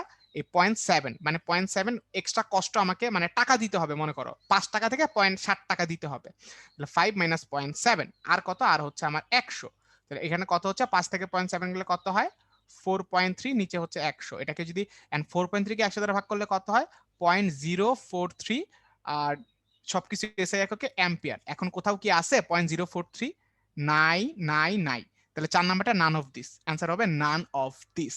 এখন 0.043 আর 5 এর মধ্যে কিন্তু অনেক মানে দূরত্ব আছে, ফলে যারা বি দিছো হবে না কিন্তু, কারণ মোটামুটি গ্যাপ। যদি এমন হইতো 0.049, তখনও 0.05 দিলে হইতো, কিন্তু গ্যাপটা কিন্তু অনেক। হ্যাঁ, তো আশা করি এটা দিতে যারা বুঝছো তাদেরকে অসংখ্য অসংখ্য ধন্যবাদ। তো বরাবরই তোমাদের জন্য যারা রাখি শেষ দিন, সেটা হচ্ছে গিফট। অবশ্যই এই পেজটা পড়তে হবে পুরাটা। এই পেজে যা যা আছে সবকিছু পড়ে ফেলবা। হ্যাঁ, সবকিছু এই পেজে যা যা আছে অবশ্যই তোমাকে কি করতে হবে? পড়ে ফেলতে হবে। হ্যাঁ, জাস্ট আমি তোমাদের একজনকে বলছিলাম যে পি টাইপ আর এন টাইপ নিয়ে একটু জানতে চাইছিলাম এক্সট্রা, ওই এক্সট্রা কথাটা বলে আমি তোমাদের থেকে সবার থেকে বিদায় নিব। তারপর তোমাদের যাবতীয় কোয়েশ্চেন থাকলে তোমাদের মানে এখন তোমরা হচ্ছে আদার্স তোমাদের যত ধরনের প্রশ্ন থাকে মানে এইটা সেটা বলবা, ভাইয়ারা সবাই আছেন, ওনারা অ্যান্সার দিবে। আমি জাস্ট পি টাইপ আর এন টাইপটা বলে বিদায় নিব। ওকে, তো পেজ এখানে যা যা আছে সব তো আগেই বলছে, এখানে আর আমি কিছু না বলি, নিজেরা দেখে নিও ভাইয়ারা সবাই। হ্যাঁ, ওকে, এইখানেই আমি আসলে তোমাদের দেখাই জিনিসটা। ওকে, পি টাইপ, পি টাইপ অর্ধপরিবাহী যেটা, হ্যাঁ খেয়াল করো, পি টাইপ বেশিক্ষণ না, 2 মিনিট লাগবে বলতে। পি টাইপ অর্ধপরিবাহী হচ্ছে, এটা কিভাবে করব জানো? যাদের 4 যোজনী না, যেমন সিলিকন, কার্বন, এদের লাস্টের সেলে কয়টা থাকে? ইলেকট্রন 4টা থাকে। এদের লাস্টের সেলে খেয়াল করো কয়টা থাকে? 4টা থাকে। এখন আমি যদি পি টাইপ অর্ধপরিবাহী মানে বানাইতে চাই, আমার কাজ হবে যাদের লাস্টের সেলে 4টা থাকে এদের মধ্যে কাউকে একজন পিক করা। তো আমি সিলিকনকে পিক করলাম, ধরো এই যে সিলিকনকে লিখে ফেলছি, এই লাস্টের সেলে 4টে ইলেকট্রন এইভাবে দেখাইছি। তারপর আমার সেকেন্ড কাজ হবে এই সিলিকনের সাথে এমন কোন মৌলকে যুক্ত করা বা মেশানো যার লাস্টের সেলে 3টা ইলেকট্রন আছে। এরকম কে কে আছে বলো তো? অ্যালুমিনিয়াম আছে, বোরন আছে, যাদের লাস্টের সেলে 3টা ইলেকট্রন আছে। তাহলে এইটা হইলে কি হবে? এইটা হইলে মনে করো তুমি এটার সাথে কাকে বলবো, অ্যালুমিনিয়ামকে নিয়ে আসছো, অ্যালুমিনিয়ামের লাস্টে ছিল 3টা, এই যে একটা বন্ড করলো, এই যে একটা বন্ড করলো, এই যে একটা বন্ড করলো, কিন্তু অ্যালুমিনিয়ামের লাস্টে ছিল তার একটা ইলেকট্রন নাই। তো এই যে সিলিকনের একটা ইলেকট্রন, সে কি সিঙ্গেল থাকবে? ফলে সিঙ্গেল থাকলে এখানে একটা হোলের মতো সৃষ্টি হবে আর কি, কারণ সে তো কোনো ইলেকট্রনকে পাচ্ছে না। এই যে বিষয়টা একটা মানে পজিটিভিটি সৃষ্টি হয়েছে, এটা হচ্ছে পি টাইপ। কেন? কারণ এখানে আরেকটা ইলেকট্রন নাই, লাস্টে কিন্তু অষ্টক পূরণ হয় নাই ওদের, হ্যাঁ, এখানে ইলেকট্রন নাই। তাহলে পি টাইপে তোমার আমি কার আধিক্য পাবো? এটার অ্যান্সার হচ্ছে পি টাইপে আমি হোলের আধিক্য পাবো, হোল। হ্যাঁ, হোল মানে হচ্ছে যে পজিটিভ বাহনকারী চার্জ, এরকম বলা হয়। তাহলে পি টাইপে কার আধিক্য পাবো? হোলের বা পজিটিভ গ্যাপ এর আমি আধিক্য পাবো। ওকে, এবার আসি এন টাইপের ক্ষেত্রে। হ্যাঁ, এন টাইপ। তো এন টাইপ অর্ধপরিবাহী কি? এন টাইপ অর্ধপরিবাহী। তো এন টাইপ অর্ধপরিবাহী কোনটা? এটা আমি কেমনে বানাবো? এইটার ক্ষেত্রেও আমি এমন একটা মৌলকে চুজ করব যার লাস্টের সেলে 4টা ইলেকট্রন আছে। তো আমরা সবসময় সিলিকনডে নিয়ে করতে ফ্লেক্সিবল ফিল করি। এই যে সিলিকনডে নিলাম, লাস্টের সেলে কয়টা আছে? 4টা। এখন আমার কাজ হচ্ছে, আমি যেহেতু এন টাইপ বা নেগেটিভ পেতে চাই, আমি সিলিকনের সাথে এমন একটা মৌলরে যুক্ত করব যার লাস্টের সেলে 5টা ইলেকট্রন আছে। কারে নিতে পারি? কারে নিতে পারি? আসো আর্সেনিক রে নেই। আর্সেনিক রে নিলাম, মানে মিশাবো ওর সাথে। তো আর্সেনিকের লাস্টের সেলে কয়টা থাকে? 5টা। এই একটা বন্ড করছে, এই একটা বন্ড করছে, এই একটা বন্ড করছে, এই একটা বন্ড করছে। কিন্তু আর্সেনিকের কি 5টা থাকে না? তাহলে আরেকটা ইলেকট্রন এখানে এতিমের মতো থাকবে। ফলে আমি একটা সিলিকনের, অনেকগুলা সিলিকনের মধ্যে অনেকগুলো আর্সেনিক যখন দিব, তখন এরকম করে একটা করে ইলেকট্রন এক্সট্রা করে থেকে যাবে। ফলে এখানে আমার আধান বাহক বা আধিক্য কার থাকবে? ইলেকট্রনের থাকবে। তাহলে এন টাইপের ক্ষেত্রে আধান বাহক কে? ইলেকট্রন। এই হচ্ছে মোটামুটি বিষয়গুলো। এখন আরেকটা কথা বলি, এই যে আমি সিলিকন, মানে সিলিকনের সাথে এই যে অ্যালুমিনিয়াম বলো, আর্সেনিক বলো, বোরন বলো, এদেরকে যে মিশাই, এদেরকে যখন আমি মিশাবো ওদেরকে অপদ্রব্য বলা হয়। কি বলা হয়? অপদ্রব্য। এটাকে ফিজিক্সের ভাষায় বলা হয় ডোপ্যান্ট। ওদেরকে কি বলা হয়? ডোপেন্ট। আর এই যে মিশানোটা, এটাকে বলা হয় ডোপিং। এই যে আমি সিলিকনের সাথে আর্সেনিক, অ্যালুমিনিয়াম, বোরন এদেরকে মিশাচ্ছি, এই মিশানোটাকে বলা হয় ডোপিং। হ্যাঁ, এই মিশানোকে কি বলা হয়? মিশানোকে বলা হয় ডোপিং। আর যাদেরকে মিশাচ্ছি ওদের বলা হয় ডোপ্যান্ট। বানান তো ভুলে গেছি আমি, প্যান্ট। হ্যাঁ, ডো প্যান্ট। আরেক আর আবার আরেকভাবে বলা যায় অপদার্থ। হ্যাঁ, সরি, অপদার্থ না, অপদ্রব্য, দুঃখিত, অপদ্রব্য। যেমন এই ক্ষেত্রে অপদ্রব্যকে অ্যালুমিনিয়াম, এন টাইপের ক্ষেত্রে অপদ্রব্যকে এই ক্ষেত্রে আর্সেনিক। এই জিনিসগুলো মনে রাখবা। এই ছিল মোটামুটি বলার মতো। সবাই সুস্থ থাকবা, ভালো থাকবা, পড়বা। আমি বিদায় নিচ্ছি সবাইকে আসসালামু আলাইকুম জানিয়ে। আর বাকি যা কথার ভাইয়ারা বলবে। ঠিক আছে, ধন্যবাদ সবাইকে। অমিত, অমিত, হ্যালো, হ্যালো, অমিত,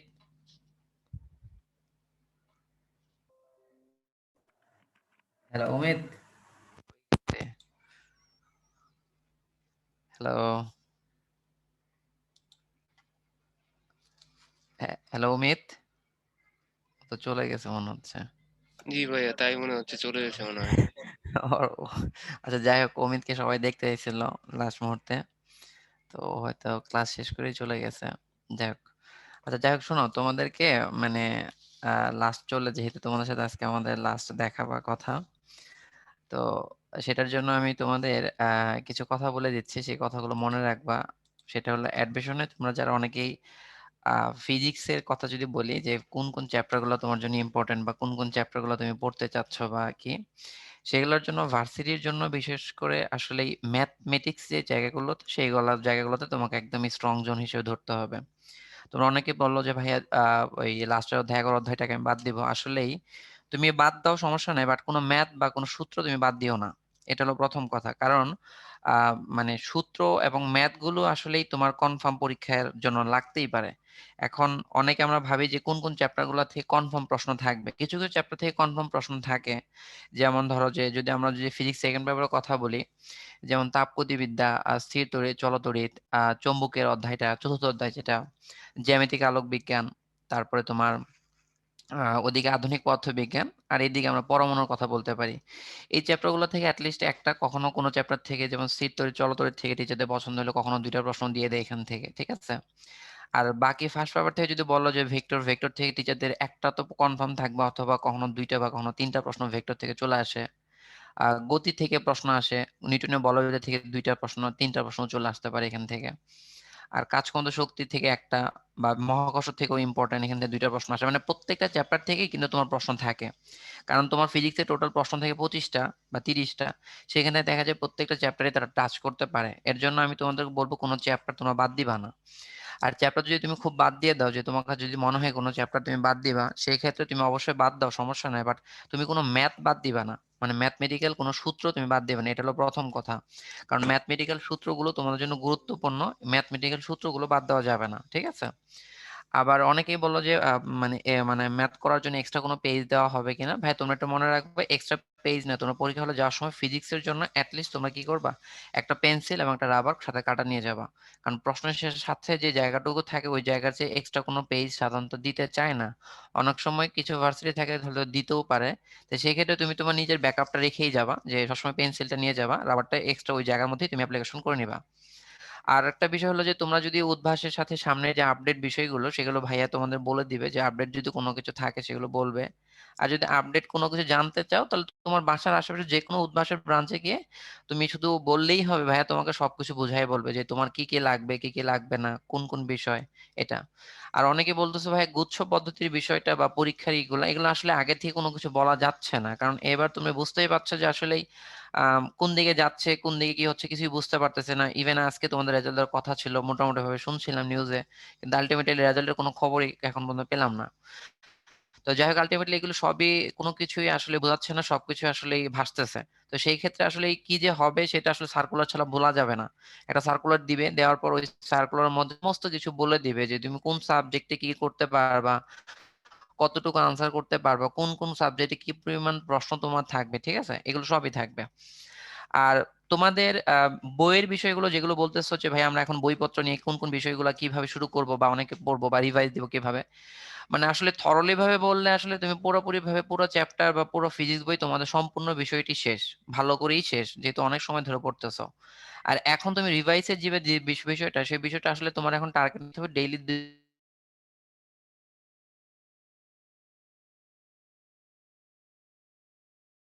ধরো আজকে 2 ঘন্টা ফিজিক্স পড়বা, 2 ঘন্টার মধ্যে তোমার টার্গেট থাকতে হবে যেন 2 ঘন্টার মধ্যে তুমি ফুল ফিজিক্সের যে কোনো একটা অধ্যায় A to Z শেষ করতে পারো। এটা হলো তোমার প্রথম কথা, যে A to Z ফিজিক্স যে চ্যাপ্টারটা ধরবো ওই চ্যাপ্টারটা শেষ করেই উঠবা, এরকম একটা বিষয়, কথা বুঝছো?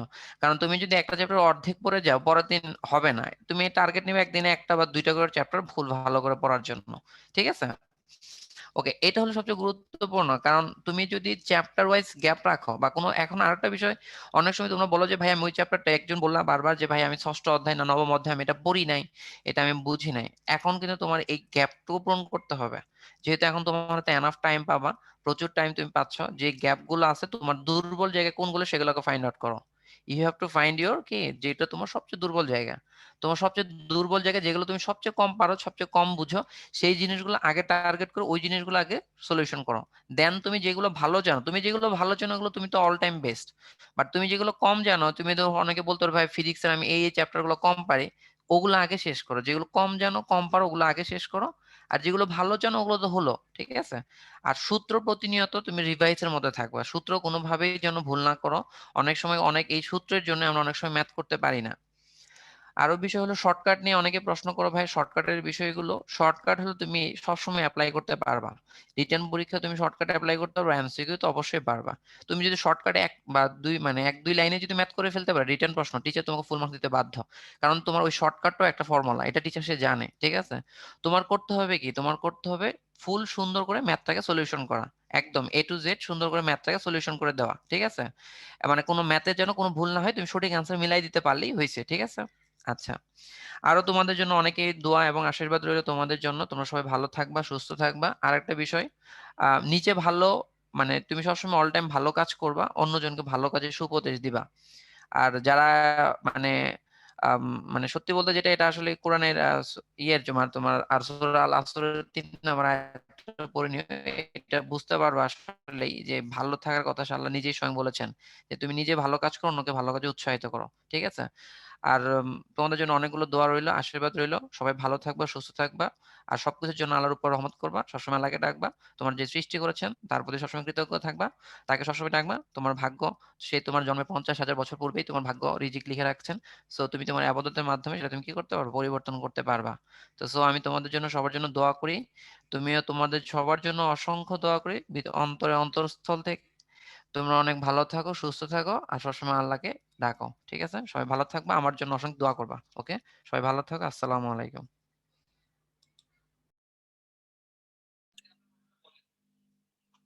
ধন্যবাদ মিম ভাই, আপনাকে অসংখ্য ধন্যবাদ। মোটিভেশনাল অনেক কথা বলছেন।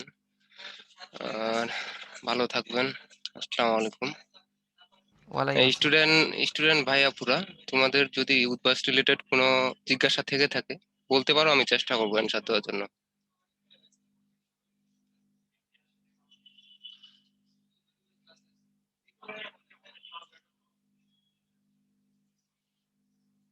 হ্যাঁ, মডেল টেস্ট হলে তোমাদের জানিয়ে দেওয়া হবে, তো ফেব্রুয়ারি ফার্স্ট উইকে হতে পারে। অফলাইনে এক্সাম হবে কিনা এটা আসলে সম্পূর্ণ নির্ভর করতেছে করোনার উপর। অনুকূল পরিস্থিতি হলে অবশ্যই নেওয়া হবে। প্রিভিয়াস ভিডিওগুলো তোমরা 10 থেকে 15 দিন দেখতে পারবা, এরপরে আর মনে হয় থাকবে না।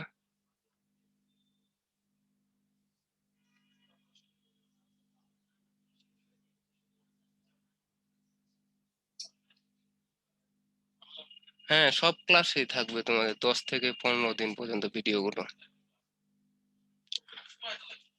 মডেল টেস্টের জন্য আলাদা বই দেওয়া হবে কিনা তোমরা তোমাদের নিজ নিজ ব্রাঞ্চে ফোন দিবা, আশা করি তোমরা সেখান থেকেই সবকিছু জানতে পারবা।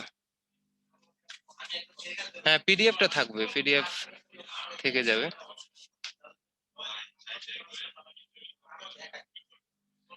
এডমিশনের আগে পর্যন্ত ভিডিও থাকবে না, ভিডিও 10 থেকে 15 দিনই থাকবে। আর পিডিএফটা থাকবে, পিডিএফটা পারলে ডাউনলোড করে নেবা। হ্যাঁ, রিভিশন ক্লাস হলে তোমাদের জানানো হবে।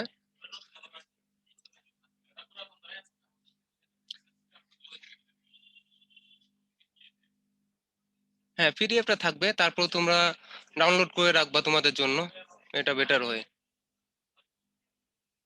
জি জি জি, মানে কোর্স শেষ হওয়ার পর 10 থেকে 15 দিন পর্যন্ত ভিডিওটা থাকবে। যেমন আজকে তোমাকে এই ক্লাস শেষ হয়ে গেছে, তাহলে 10 থেকে 15 দিনের মধ্যে থাকবে, এরপরে আর থাকবে না। হ্যাঁ, উদ্ভাসের ইউটিউব চ্যানেল নাই। আর হ্যাঁ, আইসিটিও হবে।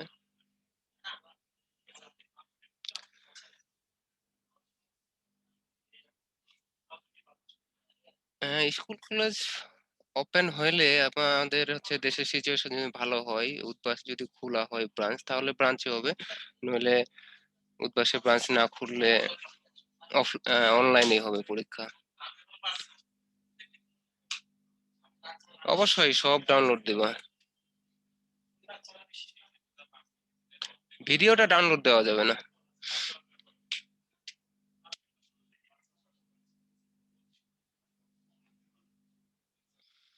হ্যাঁ, ভিডিওগুলো ধরে নাও থাকবে না, কারণ হচ্ছে অনেক সমস্যা থাকবে।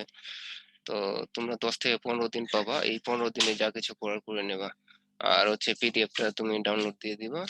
তো ভাইয়া আপুরা, একই ধরনের কোশ্চেন তোমরা বারবার করতেছো, মানে আমি অ্যান্সার দিছি, আশা করি তোমরা বুঝতে পারছো।